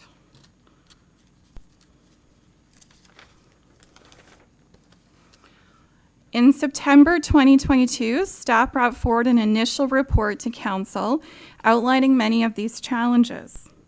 Council tasked staff with creating a crossing guard policy, including evaluation of locations and warrants required to create and remove crossing locations from the program area, maintaining current service levels until the policy is approved by council, and to provide, and to bring forward any staffing supports needed to the 2023 budget. In 2023, staff brought forward the position of bylaw services assistant. My apologies. In 2023, staff brought forward the position of bylaw services assistant for council's consideration. This position primarily assists bylaw enforcement services with complaint management.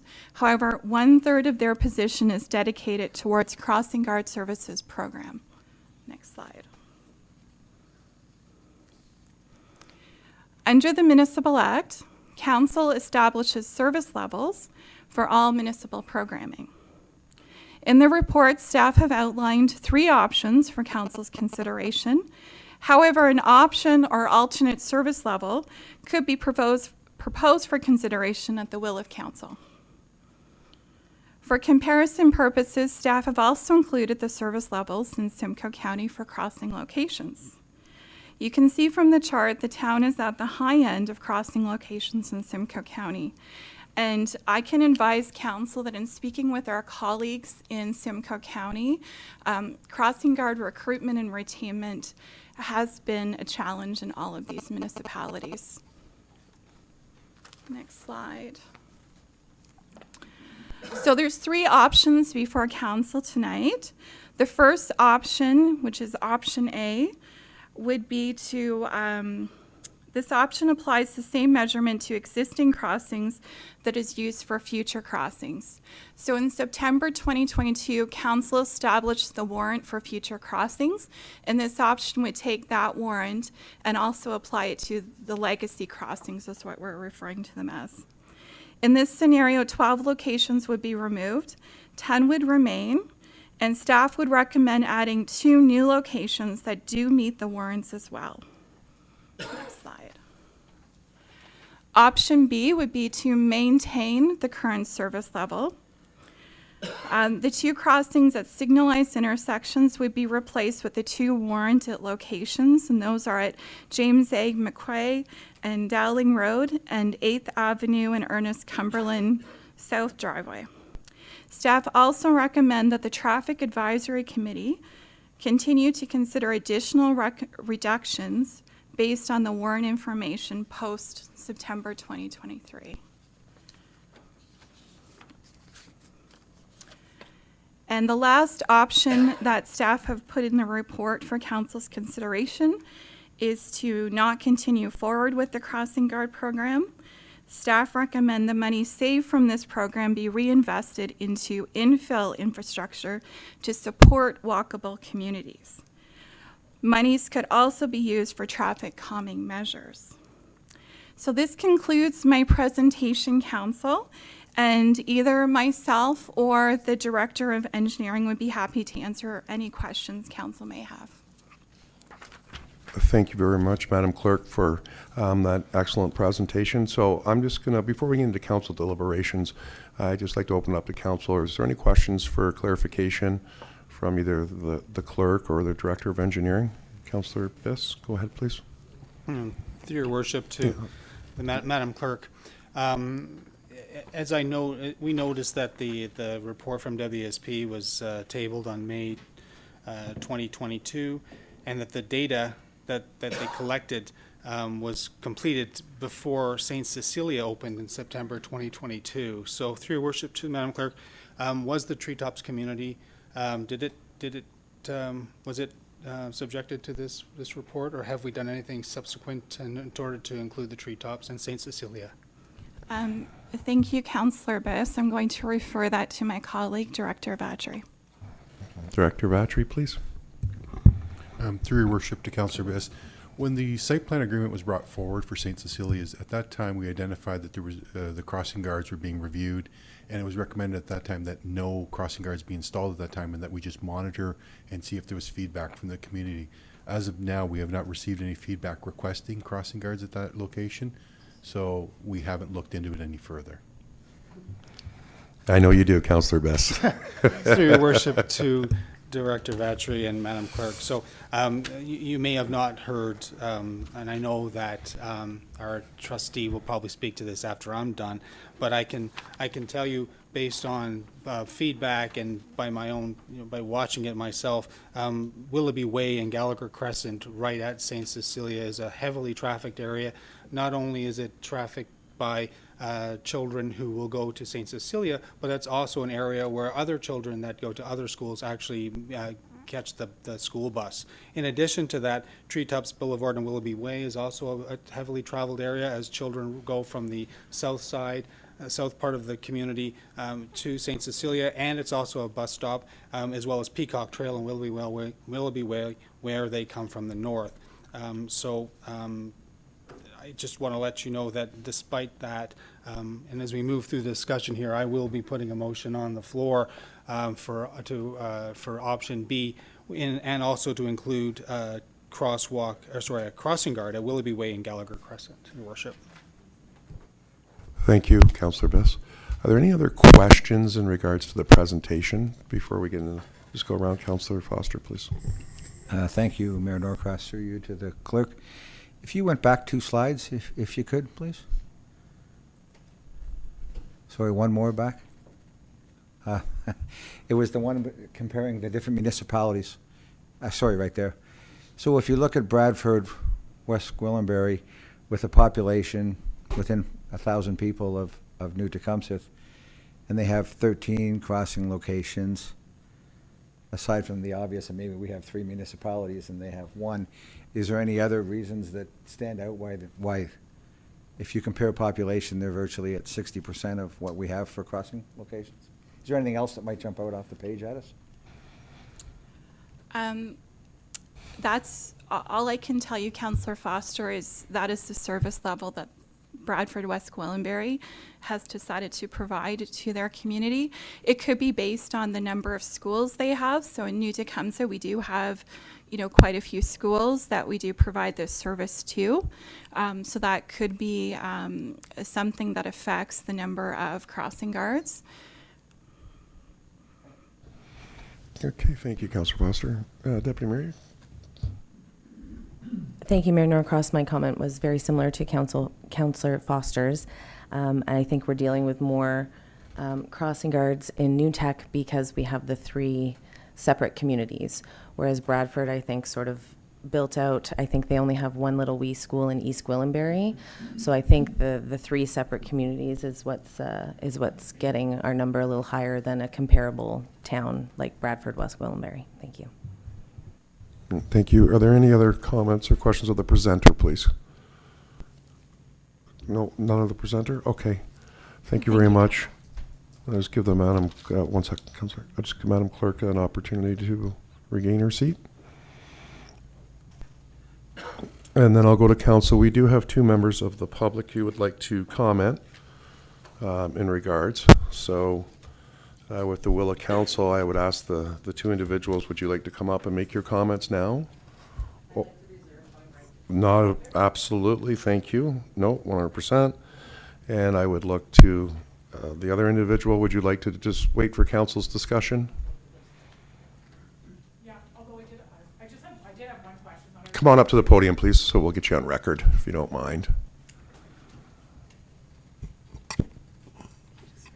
We definitely need crossing guards. However, one of the So things. can you give us your name for the sure. record? Sorry. Aaron Nolan, sorry. No, my question was going to be, if you are considering decreasing, I don't think you can eliminate. I'm actually an educator at one of the schools, and our school is a hot mess at pickup time, and we have children hit almost, very closely on a regular basis.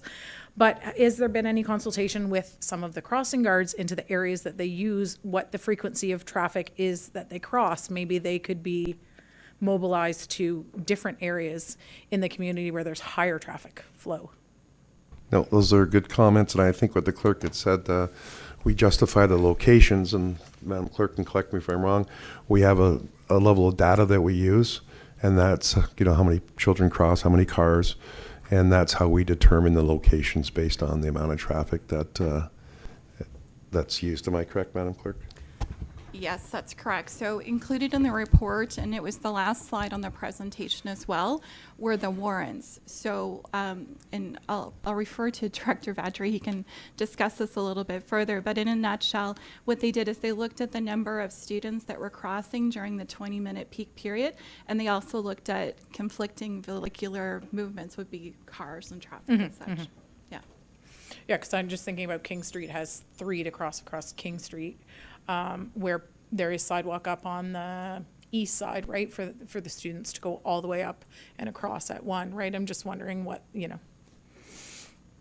So through his worship to the deputation, that information is provided in the report if you wanted to take a look. It is actually very interesting. Okay, just because one of the crossing guards talks about how she's not exceptionally busy as she was in other areas, and there are other areas of need, right? So I just wondered, yeah, okay. No, thank you for your time. So now I'll open up to Council for deliberations and direction, please. Go around, Councillor Bess. Thank you, Worship. I'd like to move that report admin 2023-19 be received, and that further the council approve the school crossing guard policy attached. Further, the council make adjustments to the crossing locations as outlined in option B, with the addition of adding a crossing guard to Willoughby Way and Gallagher Crescent, effective September 1st, 2023, and that the warrant criteria be applied to Treetops Boulevard and Willoughby Way and Peacock Trail and Willoughby Way for further consideration. Thank you. So we have that motion on the floor. I'm just going to open it up now to other comments and questions from Councillor Gabrick. Oh, well, first off, yeah, do we have a seconder for Councillor Biss's motion? Councillor Rappin, thank you. Councillor Gabrick, go ahead, please. Thank you, Your Worship. I read the report with much interest, and it was suggested that the discussion come back to the newly formed Traffic Safety Committee so that we can identify safe routes, a radius for each school, and consider future policies to be implemented. I'm wondering if it's premature, if there's still time before the hiring process has to come through to identify if we have additional needs even, or what those needs are before we approve this as the options that are presented. I'd go to the clerk to, did you respond, please? Thank you. Through His Worship to Councillor Gabrick, the crossing guards are hired on a regular basis, so the crossing guards we have now, unless they exit the corporation for some reason, will be the crossing guards in September. If we're adding new locations, we would have to recruit those, and we would also have to recruit for any vacancies we have. Typically, we have vacancies in the casual crossing guard pool, especially in the southern communities of the town. So we do need to have casual crossing guards for the communities of Alliston, Beaton, and Tottenham. Councillor, you're fine with that? Thank you very much. Are there, Deputy Mayor? Thank you, Mayor Norcross. I'm just looking at option B here, and I'm having a really hard time accepting that the two removals in option B are two of the, Main and Patterson and Beaton is the only place we have signal lights. That's because it's our busiest intersection. We have a lot of truck traffic through Beaton, and I don't support that one little bit. This is a little close to home for me because my daughter just about got hit, and the crossing guard pulled her back about 2 weeks ago from right in front of the school. And the girl drove by and went, sorry. And had the crossing guard not been there. So, thank you. Thank you for that. Councillor Rappin, please. Two things. I agree with the Deputy Mayor about the ones that are being removed, only because I do a lot of walking, and it's right as I'm going to school to work. So I'm using the crossing guards throughout the ward and throughout where the school is as well. But Church and Victoria, you think, and originally I thought, oh, that would be a good place to get rid of it. It's lights, it's four corners, whatever. But at the end of the day, the issue on those corners isn't the straight through traffic, it's the turners. None of the turners stop, right? So that's what the crossing guard's needed for there, even if it's just two kids using it. Those turners really do not pay attention to it. The other thing is, and perhaps the trustee could talk to it at some point, is the chicken and the egg thing. What came first? It's ridiculous the amount of kids that are driven to school, in my opinion. Considering we all traveled 2 kilometers in the snow and the sleet, right? We all did. So all I'm saying is somehow we've gotten away from that, and I know students that are literally 2 blocks away from school that are getting dropped off in their car, and the argument is sometimes it's not safe for them to be walking. So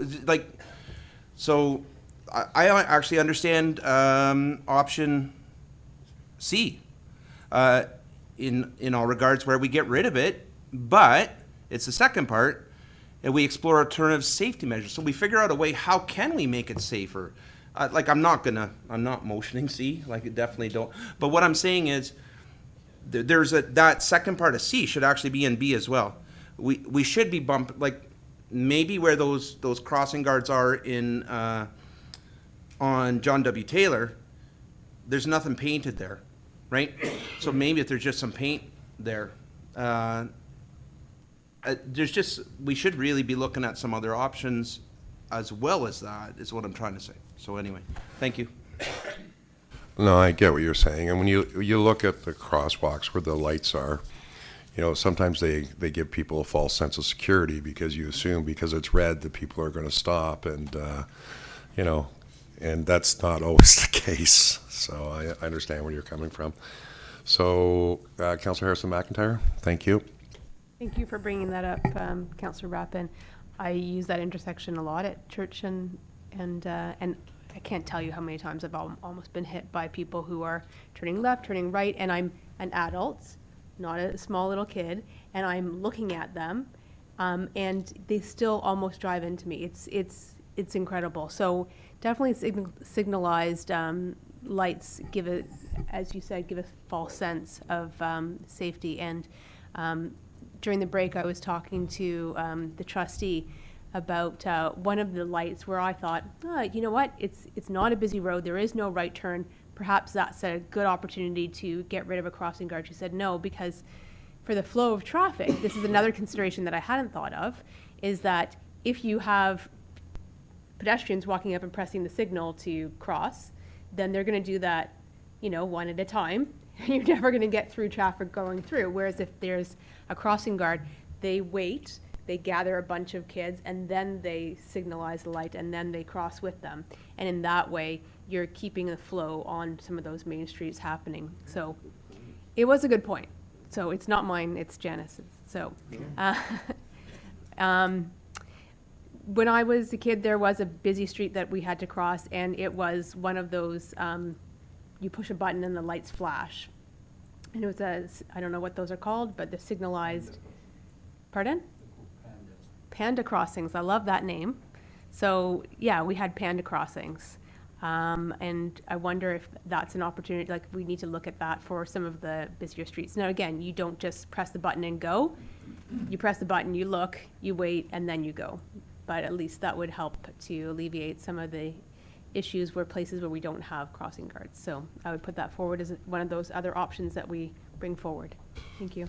No, you're welcome. So where I kind of think I see this going is option B, but not removing the crossing guard at Patterson and Main, not removing the crossing guard at Church and Victoria, leaving them in there, and then adding another crossing guard to Willoughby and Gallagher, Councillor Bess, and that it also be directed to the Traffic Advisory Committee to come back with additional safety measures that could be used. And as Councillor Masters, I've never heard the panda theory, but I certainly know what Councillor Harrison McIntyre is talking about. So I kind of think I see where that's going. So I would look to Councillor Biss. You had a motion on the floor. Did you want to leave it the way it is, or would you like to make the changes and remove the removal of the two crossing guards? I know that was awkward English. I apologize. Your Worship, the double negative, I get it. Yes, so we'll keep Patterson and Main, and we'll keep Church and Victoria Street. I think what Deputy Mayor McClellan and what Councillor Harrison McIntyre and what our trustee has put on the table is absolutely great, and I think we'll keep that. And of course, in addition to adding Willoughby Way and Gallagher Crescent. Thank you. So I would go ahead, Councillor Rappin. Could I suggest a friendly amendment to include the last 5 words of the option C, to explore alternative safety measures, or some variation of those words? Sure. And I'll just give Madam Clerk a moment there to, did you want to oh, sorry, I will look, I'll let me get a seconder GM, then I'll come to you. Are you seconding that thing, Councillor Rappin? Thank you. Now I'll go to the General Manager, please. Through your worship to council, because this would be potentially an in-year adjustment, which we don't have the budget, so I believe each, I'm going again from memory, each crossing walk is approximately $38,000 to maintain, so, or initiate, and so we would need to include that money in the budget. And because you use street names, Councillor Biss, I wasn't sure, how many was the net add? Through your worship to Councillor Bess, could you please clarify, are you asking staff to review those crossings in to make sure they meet the warrants, or are you just asking that they be initiated? Through your worship to Director Vatry, I would like us to actually put in a crossing guard at Willoughby Way and Gallagher Crescent, and then review the warrant criteria to see if it applies to Treetops Boulevard and Willoughby Way and Peacock Trail and Willoughby Way, and make that for consideration that we could have the Traffic Advisory Committee consider and report back to council. Thank you for that. So we have a mover and a seconder. Before I call a vote, Catholic School Board Trustee Janice McKenna Hutchinson, did you want to make a comment, please? Come up to the podium. Thank you, Your Worship. I am Janice Hutchison. I am the Vice Chair of the Simcoe Muskoka Catholic District School Board, and right now I'd like to thank all of you for taking this very seriously. I understand there's budget implications, but what is the cost of a child and their safety at this point is where I think I'm glad that you people have all looked into this.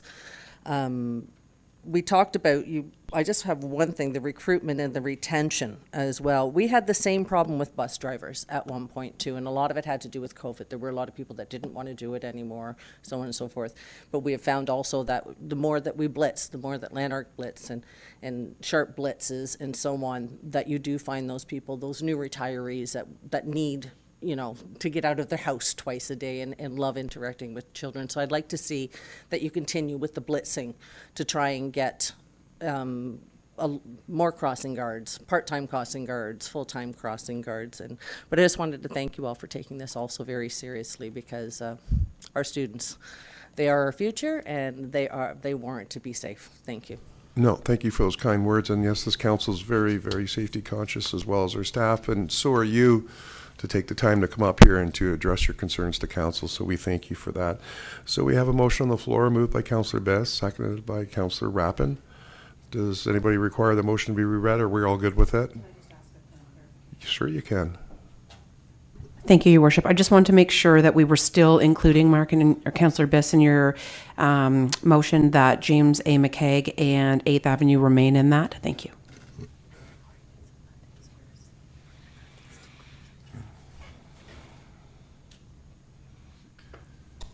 So I would look to the GM. Are you good?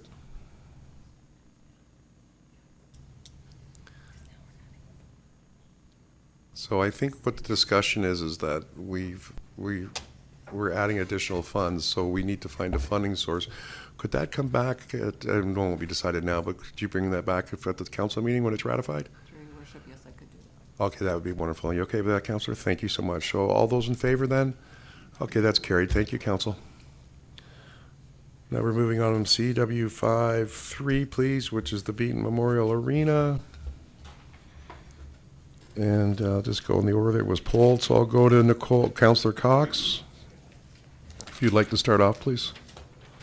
Thank you, Your Worship. I do know that we have a couple members of the public who wish to speak. I'm wondering if they would like to possibly Sure. speak before council. We do have one person identified. Aaron, would you like to hear council's discussion, or would you like to come up now? No, I'm going to hear discussion and then I'll have questions after. Okay, thank you very much. So, Councillor Cox? Thank you, Mayor Norcross. Let me just get my notes here.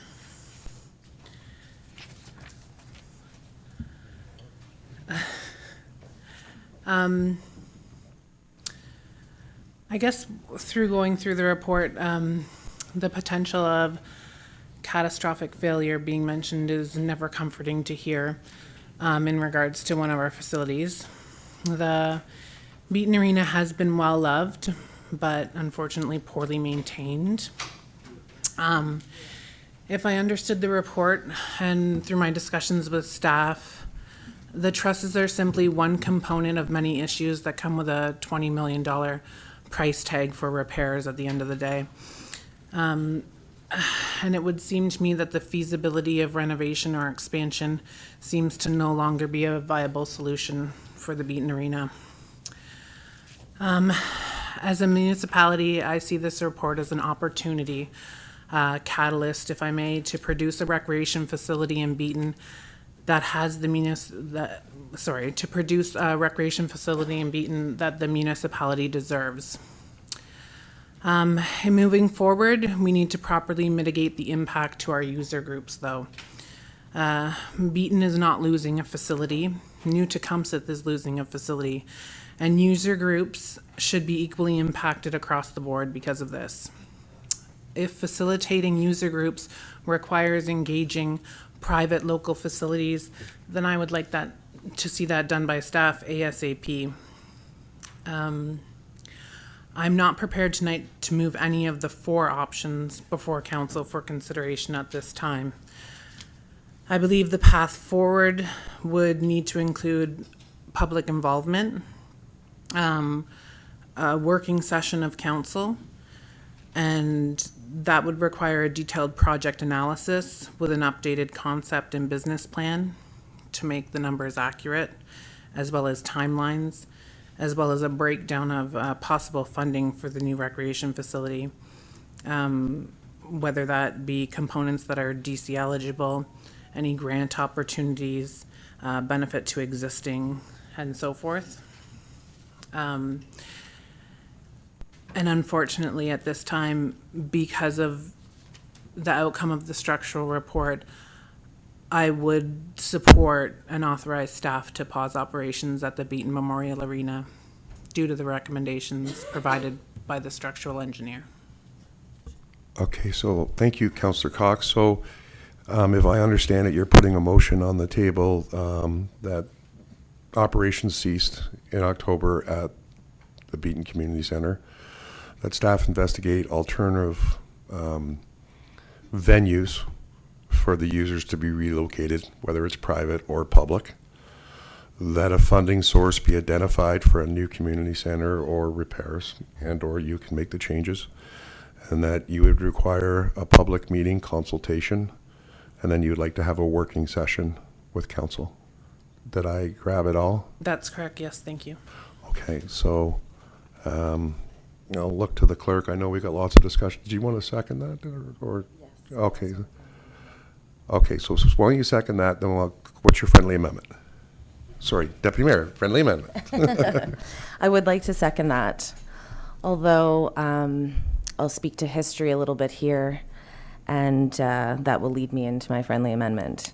The constant, over the years, passing of studies in the name of progress has got us nowhere and has not resulted in any progress. So I would also like a friendly amendment to the motion. And I guess I'll speak to it first. We've run out of road. We have no road left. There's no Band-Aids left that is a responsible way to spend taxpayer monies on this building. This building, I believe, was 1948, 1950 built. You can only patch these things for so long. And considering what our structural engineer has produced in this report, it just doesn't seem responsible to move forward with spending any monies on this facility. However, as long as we've talked about this new facility and what to do, and this community center is loved and deserved. So my friendly amendment would be that this council agree in principle to expeditiously move forward with the design and construction and everything listed in Councillor Cox's motion, knowing that moving forward with this building at this point, because of our low DC accounts and the lack of growth in the last few years, that the front end of this project is going to be debentured.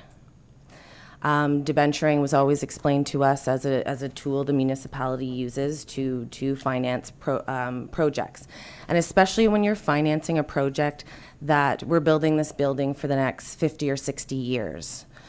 And when the DCs start to roll in, because one day they will, growth is quite inevitable, especially with this provincial government.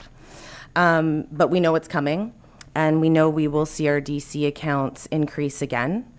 So whereas I'm not, I guess my ask is that we approve this in principle, knowing that we're going down this road and we're going to have to, on the front end, debenture this project. We have no room left to go. There's no Band-Aids left. So that would be my friendly amendment. Thank you. Okay, so I'll look to the clerk to craft that. I looked at Councillor Cox. Are you okay with that? Okay, that's fine. So I, just to summarize again, is, you know what, council, we have to identify the funding source, the meeting consultation with the public, a working session with the acknowledgement that, you know what, there will be a debenture involved at the beginning of this to get it going, knowing that, I know DCs can't pay for the entire project. And I would look to the general manager. I think we're good for 5 or 6 million, but I think we'd always anticipated that development charges couldn't pay for it all, so that there would be a debenture. That was always included in the plan. So that really isn't anything new. It's just a matter of the sequence and the timing of the events on when it would be put together. So I just wanted to clarify that, and I know the clerk's working away, so I'll open up to members of council. I'll just go around. Councillor Foster, please.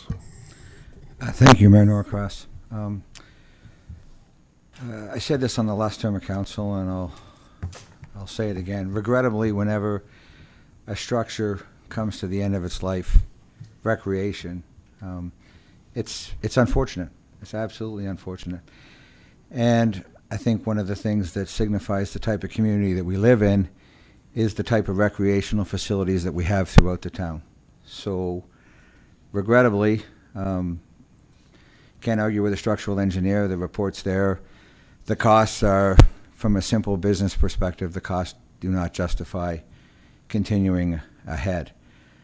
Moving ahead to the motion that's put on the floor, master plans that have been paid for extensively by the taxpayers have indicated that arenas, specifically with Beaton, are a number of years out just because of the size of the community and the number of people affected. I do wholeheartedly believe that Councillor Cox's comment to the effect of sharing the pain for trying to get people amalgamated into who are already committed to Beaton we all need to share a bit of pain. We are one community, so that is an important aspect.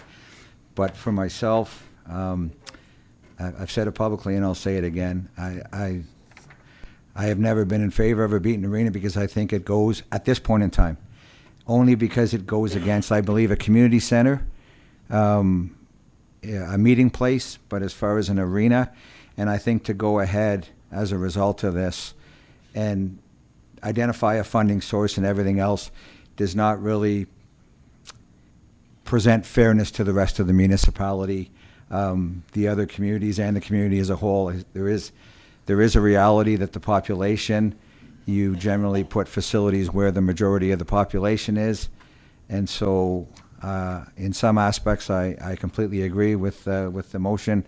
In other aspects I don't, and depending on the vote, I would suggest that we move ahead with demolition because it's just the reality. And so why delay the inevitable? Those are my comments. Thank you, Councillor Foster. Councillor Masters. Thank you, Worship. Well, I've been at this for 14 years now on the FAB Association. As you know, the town has spent between 1.5 or $2 million already on expropriating land for this development. We've taken down homes. We have a town centre planned as part of this new community centre. It's not just a recreational community centre for Beaton. It's an addition for the whole town, and the prospect of opening up our centre and making it more user friendly for shoppers and so on is part of it. But this history goes back to 1947 when it was actually built, and we, as Ray Lisk has already said, we've produced so many famous hockey players from there. But I just want to reiterate again that the Ball Hockey League was founded in Beaton. It's now the largest ball hockey association in North America, and so that little community center and arena has done an awful lot of work for a small town, and which we now know the build out is going to be closer to 10,000 people by 2032. So we will have, when the development does come in, we will have the revenue to be able to support it. But I also want to reiterate that we've also committed, as part of our strategic plan for the town of New Tecumseh, that we maintain our 3 distinct communities, and that's part of it. Part of the amalgamation was we were to keep all infrastructure, the principle of it, the way it was, the way the town was before amalgamation, and Beaton has already had a community center and arena. So I think that we would do a big disservice if we just knocked the building down and just left it, and left the residents of Beaton without anything to congregate to. We've got the fair coming up, the fall fair, which is one of the biggest agricultural fairs around in South Simcoe, which includes the Beaton facility. So I'm for supporting this, and for those reasons, and as part of the growth that our deputy mayor has mentioned that will be coming down the road. I know it's tough right now, but we've already invested in this project. As I said, we already have between $1 and $2 million already invested, and it has been close to shovel ready. So I think that we need to persevere and move forward and come up with the funds to get this built. Thank you. Thank you, Councillor Masters. Councillor Jacks? Thank you, Your Worship. I think that it's a tricky situation when we look. We tend to say it's important to keep and maintain the 3 distinct communities within the town in certain circumstances, and then in others we talk about integration and amalgamation and reducing redundancy in our infrastructure and services, because that's the only way forward economically that makes sense. All that said, I think that each of the communities deserves a community center, and I don't think that's up for discussion, in my opinion. I think, though, that there is a unique opportunity to consider, and some of the tactics that Councillor Cox offered, whether it be through public input or through working session, exploring what the point of difference might be in the community center and Beaton, so that although I acknowledge hockey and producing NHL players and ball hockey, and I don't want to come across as discrediting that, if we have rinks and ice pads that are not fully optimized in Tottenham and Alliston, and there is an opportunity to service all 3 communities' hockey and ball hockey programs using existing infrastructure, might there then be a point of difference that could be uniquely Beaton's as part of its build out, and it becomes now, instead of redundant, a point of interest and something that complements the other existing infrastructures that we've got in the other towns, or the other communities rather. So I think if I'm understanding the motion that Councillor Cox has put on the floor, at this point, and to amalgamate part of the friendly amendment that Deputy Mayor McClellan has said, we would move forward with demo. And I kind of like that, because I feel like if we don't demo this building, there's going to be the temptation to burn the money by continuing to try and fix it. And I'd like to just demo it so that that's not even an option. We will not spend more money on aging infrastructure that is catastrophic in its condition. So the demo would be step 1, immediate next step, and then we would move into the final determination for planning and design as to what this community center might in its final iteration be. And then I would ask, and then further to understand, can we afford, or what would it look like from a financing or debenture perspective if we were to move forward the front end of whatever said project it is that even viable from a financial perspective? Thank you. So just looking for clarification on the motion before I would offer my vote. Thank you. Thank you. And just in case there's any other questions in regards to the motion, I would look to the clerk. Have you been able to craft the motion up so we can put it out on the floor? I have, but just a point of clarification to the mover. Did you want the demolition of the building included? If I can speak to that just a little bit. Here's my problem with including the demolition at this point. Council previously, not this council that's currently sitting, had a motion for the Beaton Arena when it came up for decommissioning in 2018, I believe, and council passed a motion that wouldn't see the building decommissioned or demolished until a plan was in place with a funding source identified and the plans for the arena in place to see what we were going to have there. I don't think it's necessary when we're closing the arena in October to put the demolishment of the arena in the motion right now until we sit down with the public. And if it wasn't clear in my motion too, as Councillor Jacks pointed out, we don't necessarily know what is going to go in that area yet. The Collier report in 2018 spoke to us needing an additional arena in 2024 or 25. They said do 2 different years in that report. Within this report, staff have indicated that they are going to see potential problems with handling users in our current facilities that we have. I don't know if staff can clarify that, but I do believe that it's going to be a bit of an issue. I see the need for an additional arena, and now we're actually losing an arena, and we're going to have to go to possibly private facilities to facilitate the user groups that we currently have.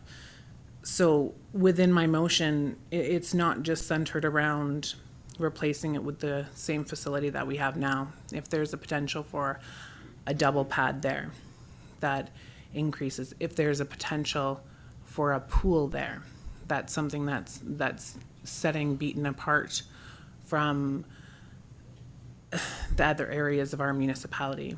But I think we do need to investigate and involve the public in the decision of what's going to go there and what's the best for the community and the municipality. So I'll look to the clerk. Could you please verify the motion? Yeah, I wanted to get the motion on the floor. That was the ask. Yes, Your Worship.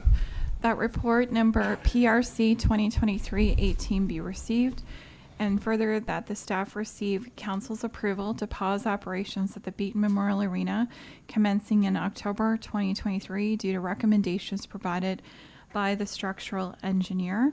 And further that staff be directed to investigate alternative venues for user groups to use in the interim.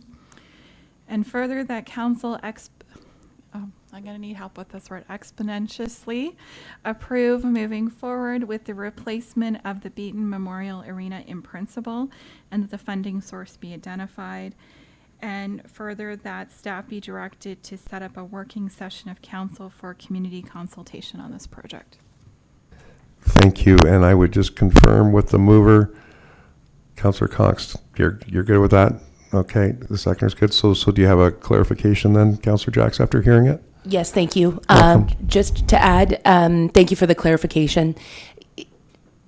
Is it realistic to ask this evening if, regardless of what, pool, double pad, who knows what, regardless of what the infrastructure is debenturing upfront in the front load to begin immediate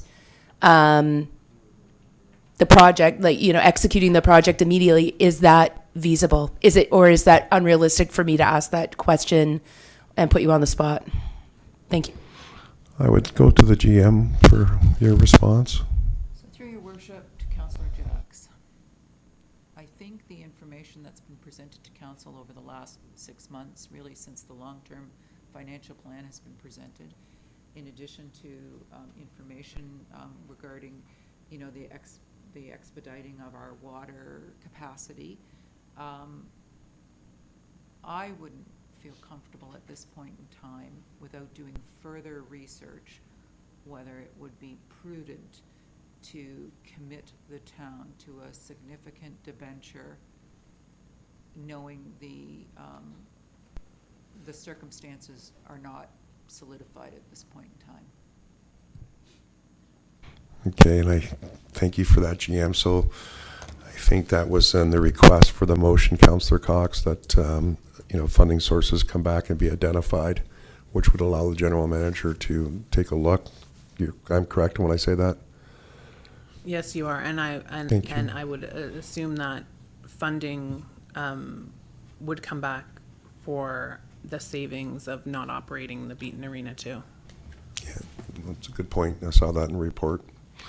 Okay, so Councillor Biss, and then I'll call the vote on the motion. Thank you. Okay, yeah. Sorry.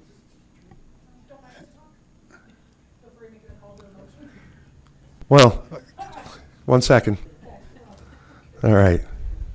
Thank you, Worship. First, I want to thank Councillor Cox for all the things that she mentioned tonight, and then mentioning my motion in 2018 that kept the Beaton Arena open. Thank you for remembering that. I also want to just point out to Council that we have 4 communities. We keep talking about 3, but remember that the rural community, Tecumseh Township, was part of the 4 that came together. So I like Councillor Jax, thank you very much. I had one of those moments. Councillor Jax talking about having equal facilities for every community, every region. So the town of Tecumseh is going to look forward to that going forward. But in all seriousness, through your worship to staff, my concern is that the groups that are going to be impacted by the closure of the arena, I would like to ensure, and maybe I can ask through your worship, can we confirm that those groups will receive the same level of treatment as the existing groups do? What I'm concerned about is that the existing groups in Tottenham and in Alliston all have their times booked. They have all of their everything's already locked and loaded. I would like to ensure that the Beaton groups get the preferential treatment or considerable treatment so that they can integrate completely. I know what it's like to get ice time. If all the great ice time is already taken up by the Tottenham group and the Alliston group, that would mean that people in Beaton would always get the 12:30, that 1 in the morning stuff. So my question then is through your worship to staff, can you please ensure that the Beaton groups get fair treatment? Thank you for those comments. Councillor Rappin, please. Thank you, Mayor. Can I just get one clarification from Councillor Cox? Are you saying arena or community center? I'm saying both. So could a community center be an arena as well, or no? They're 2 separate things? I think sorry, Councillor Cox. Sorry, go ahead. Thank you, Councillor Cox. The way I interpret the motion is that Councillor Cox putting forward a Beaton Community Center that has the availability to include an arena and other unique opportunities that may not exist in the town of New Tecumseh. Go ahead, But Councillor. it has to have an arena is what I'm asking. No, she's Okay, making. so then. Okay, sorry, that's Could my the wording fault. be different then? Because I'm. Yeah, maybe that's it. Sure. Sure, whatever. Go ahead, Councillor. Okay, no, and so. No, we can address it. We will address it so that everyone's comfortable. I appreciate that. It does affect what I'm going with. There was a report in the council meeting from the welcoming week that said that we'd experienced a 73.7 increase in our immigrant population. That was the phrase. Forgive me if that's the wrong way of saying it. So that was from the census of 2016 to 2021. So if I extrapolate that 5 years and I go forward 20 years from now, assuming 73%, which I'm going to tell you right now it's going to be higher as we go. That's my guess. That would, and just taking just a round number, 300. Let's say there's 300 in the area of Beaton, and every every 5 years, it's going to go up 73.7% immigration. That would take us those 300 in 20 years. It'll take that 300 and make them 1,562, which is a considerable number, but it's also a different demographic. And it's a demographic that we don't necessarily understand, and that may want different things from their community. And if we're debenturing, we're asking a group that 25 years down the road goes, why do we even have this? We don't play it, to keep paying for it. So I want us to just think about that aspect of it, please. I also wanted just, we'll have it, I want to understand, is it closing in October because that's when the hockey season starts, or is it there's potential snowfall? It's the potential snow load that will start in October, and with the snow load, that's when, the roof could. Okay. We also will have, I'm assuming we'll have a Zamboni still sitting there. So just in terms of this year, we could maybe have a look at establishing an outdoor rink for additional uses in that community, to just help a little bit with some activity, and to bring the community together. I know for a fact that the Honda rink isn't being used right now, and that they use the Nottawasaga. That's my understanding for their men's leagues and stuff like that. If there's some sort of staff initiative to talk to them and say, hey, can you start using your own rink again, because we might need more ice. I have no idea how to go about that or ask them, but as Councillor Masters brought up, the idea of ball hockey and how big it is in the town of Beaton, or we're the town of Newton, so what do I call the something of Beaton? The community of Beaton, how big it is. That might be something to go along with what Councillor Jacks was saying, is maybe expand that aspect of it that creates your identity. But you guys can say what you want. We'll have to figure it out. But anyway, thank you for clarifying that it's a community center. And we do have to think, if we're going to be putting money off to the future, we got to think about the people that are going to be living there in the future, not necessarily the ones that are living there right now. Or both, I guess. Thank you. Well, you know what, I understand your comments, but we also make sure we want to take care of our existing residents as well, because nobody wants to take away an amenity and not replace it. So I'll go to you, Councillor Gabrick, and then there was a lady, Erin, don't worry, Erin, I'll get to you. Thank you, Go Your ahead. Worship. Thank you. I just wanted to make sure that once the facility closes, that we're cognizant of public safety to make sure that there isn't kids going inside the building if there is an imminent collapse of the structure, just to keep them safe. And also in the motion that our clerk read out, I didn't hear the need for a public consultation, which Councillor Cox had asked for, so maybe I missed that.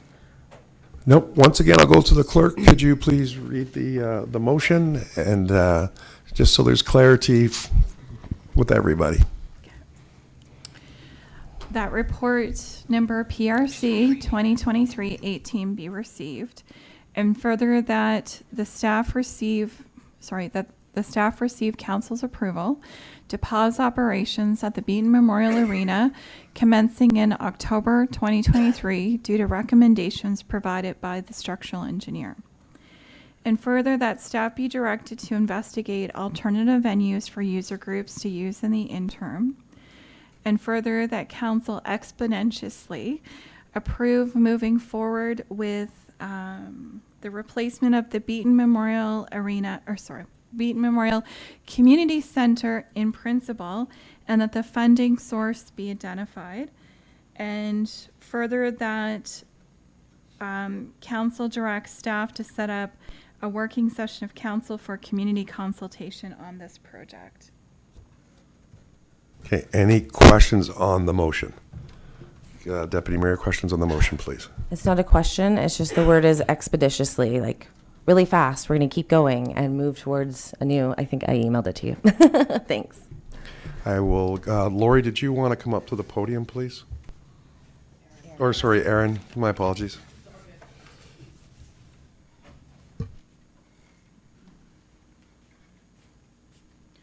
So obviously, I'm Erin Nolan. I'm here tonight as the delegate for the Beaton Athletic Association. I also represent the Simcoe Region Local League as part of their scheduling committee, which we meet tomorrow night to schedule hockey. Essentially, this is a big topic of discussion, and I am one of several user groups that uses the Beaton facility. I only found out, the Beaton Athletic Association only found out about this because Councillor Cox posted something on Facebook on Friday. It would have been nice for the main users of the facility to be notified of what was being done. It does affect our planning significantly for this year. Last year, we can talk just hockey, but there's hockey, there is curling. There are community events, there are men's leagues, there are birthday parties, there is public skating that happens at this arena. New Tecumseh does not offer regular public transportation for families or children to be able to access other facilities. I know we talk about Beaton doesn't need this or that, but what if I have a mom who can't drive and Beaton hockey is, or the Beaton Arena is where her child can learn to skate because she can't get them to New Tecumseh, or she can't get them to Tottenham. What happens when, I don't know, crime, vandalism rates increase in Beaton because there isn't four-season recreation for the youth in Beaton? And I'm not saying it just has to be an arena, but other opportunities. There are dances. There are other things there. I personally have no longer have a child even playing hockey anymore for the Beaton Athletic Association. I've actually chosen to stay on as a volunteer to support and be a voice for these kids. And in fact, we talk about it's Alliston, Beaton, Tottenham, rural areas. It are other areas who are accessing these facilities as well. I'm currently a resident of Agila-Tosaranio, and my son drove from Everett to play hockey in the Beaton Athletic Association. He had other players on his team who came from ESSA, who came from Agila-Tos. So we're not just talking about our community, we're impacting a number of other communities. I do, standing here tonight, before I leave, I need to know that my association, that my kids that are planning on playing hockey next year are going to be considered equally like the other associations and other users, town users. And no one has spoken to that tonight. It's been brought up, and no one has spoken to that. We will be treated and considered equally.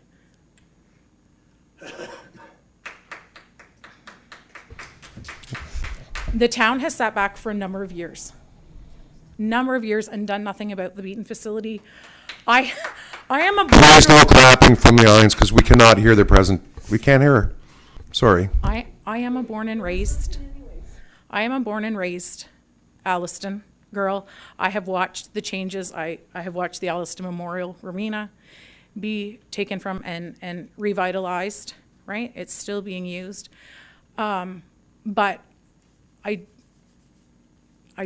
can't stand here tonight and I can't walk away not being able to go back to my families and my association and assure them that we are going to be considered equally amongst all of the other user groups.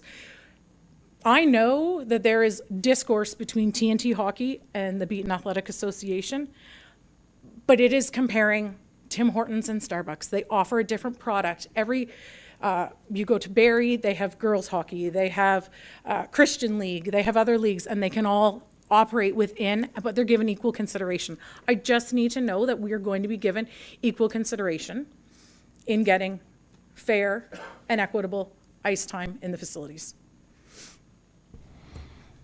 Okay. I would like to stress that I believe Councillor Biss, you touched on fair, equitable, and I believe that was acknowledged by our manager of Parks and Rec. Oh, it was? You couldn't tell that from the back. And I hope that, I just really hope that this council moving forward thinks about the impact that this will have on a community. I don't think you can just walk away and say that nothing can be done. We talk here about 4 communities in one. There is a division. There is a division. There always has been since amalgamation. So I really think that Alliston has 4-season recreation. Tottenham has 4-season recreation. People who choose to live rural choose to live rural. Beaton, the families have chose to locate there. They need something. They need somewhere that they can go. They need somewhere that their kids can feel safe, that they can engage in recreational activities. But also, if we're agreeing to equitable, it would be nice for the town to reach out to each of the users that use the facility and start making arrangements with them for alternatives. Because I would assume the agricultural fair, it's in September, and making sure that that can go ahead. But, hockey, the curling, the men's leagues, different things, those users, because we haven't been notified. Thank you for those comments. And I can tell you that they're listened to, because none of us want to go without a community center in Beaton. We don't want that to happen. We're trying to get to a replacement or to a solution as quick as possible. Yeah, I just want to make sure there's no drop in the level of service 100%, Erin. starting now, right? That it's Yep. picked up Nope. in the meantime. No, absolutely, and we appreciate those words. So, Councillor Cox, it's your motion. Do you want to close it up, and then we'll call? Yeah, and I'm, Yeah, Joe, I went to Councillor Cox, then I'll call upon you, okay? Or do you want to let Joe go first? No, go I'll ahead. just really quickly, Thank you. thank you, Aaron, for speaking for us, and thank you for volunteering for so long with the BAA. I know that they definitely appreciate yours and your whole family's involvement. Just to go over what Aaron was saying, if we can, and I'm sorry, Clerk, that we're maybe amending this again, if we can change community center to recreation facility, please, in the motion. If we have the ability to add that, and I believe I spoke to it in my little, the beginning of when I was talking, that that the user groups should be equally impacted across the board in the municipality. And I don't know if it needs to go in the motion or just be something that's said to staff, but can we look also at putting the Stingers emblem on one of our ice pads that they're going to be utilizing too? I think that's good for the kids to be able to see their emblem with the TNT and the Hornets emblem on one of our ice pads moving forward, if they're going to be using one of the facilities for a little bit, please. Yeah, no. And just a point of clarification too, council didn't receive this final structural engineering report till Friday, just as the public did. And I have been in continuous contact with the BAA for the last year, letting them know that we are doing a conditions assessment and that it will be coming through to council. So just a point of clarification, I have been in contact with the BAA consistently, letting them know that this report is coming forward, but council as well as the public wasn't aware of the outcome until Friday. And I do appreciate you letting us know. Posting. No, thank you. Joe, right there you are. Good evening, members of council, administration, and the public. I'd like to bring awareness to the state of the arena and the state of this building. It's the maintenance of our infrastructure that is costing us millions of dollars. I said it before, and I'm going to say it again. Our infrastructure isn't being maintained properly. The reason you couldn't sell this building is because you deemed it unsafe.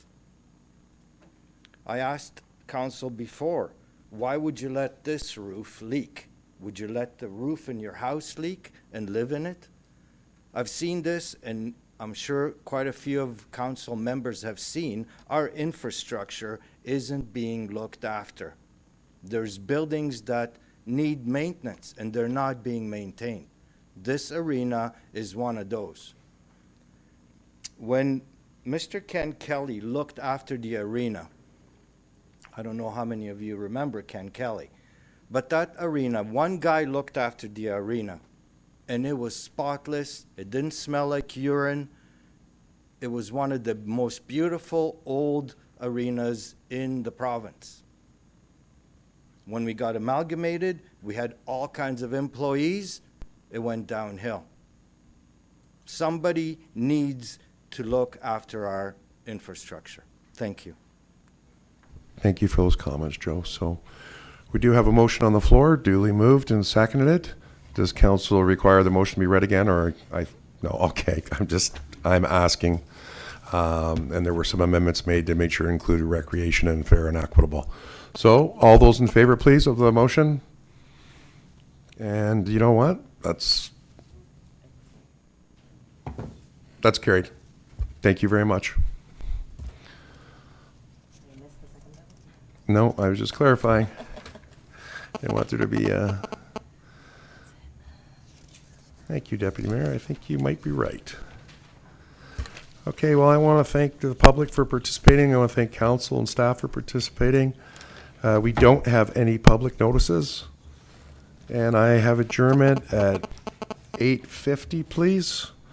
And the adjournment is the committee of the whole meeting of July 10th, 2023, adjourned at 8:50 p.m. Deputy Mayor wants to move that, and Councillor Rappin can second that. All those in favor? That is carried. Thank you very much, Council.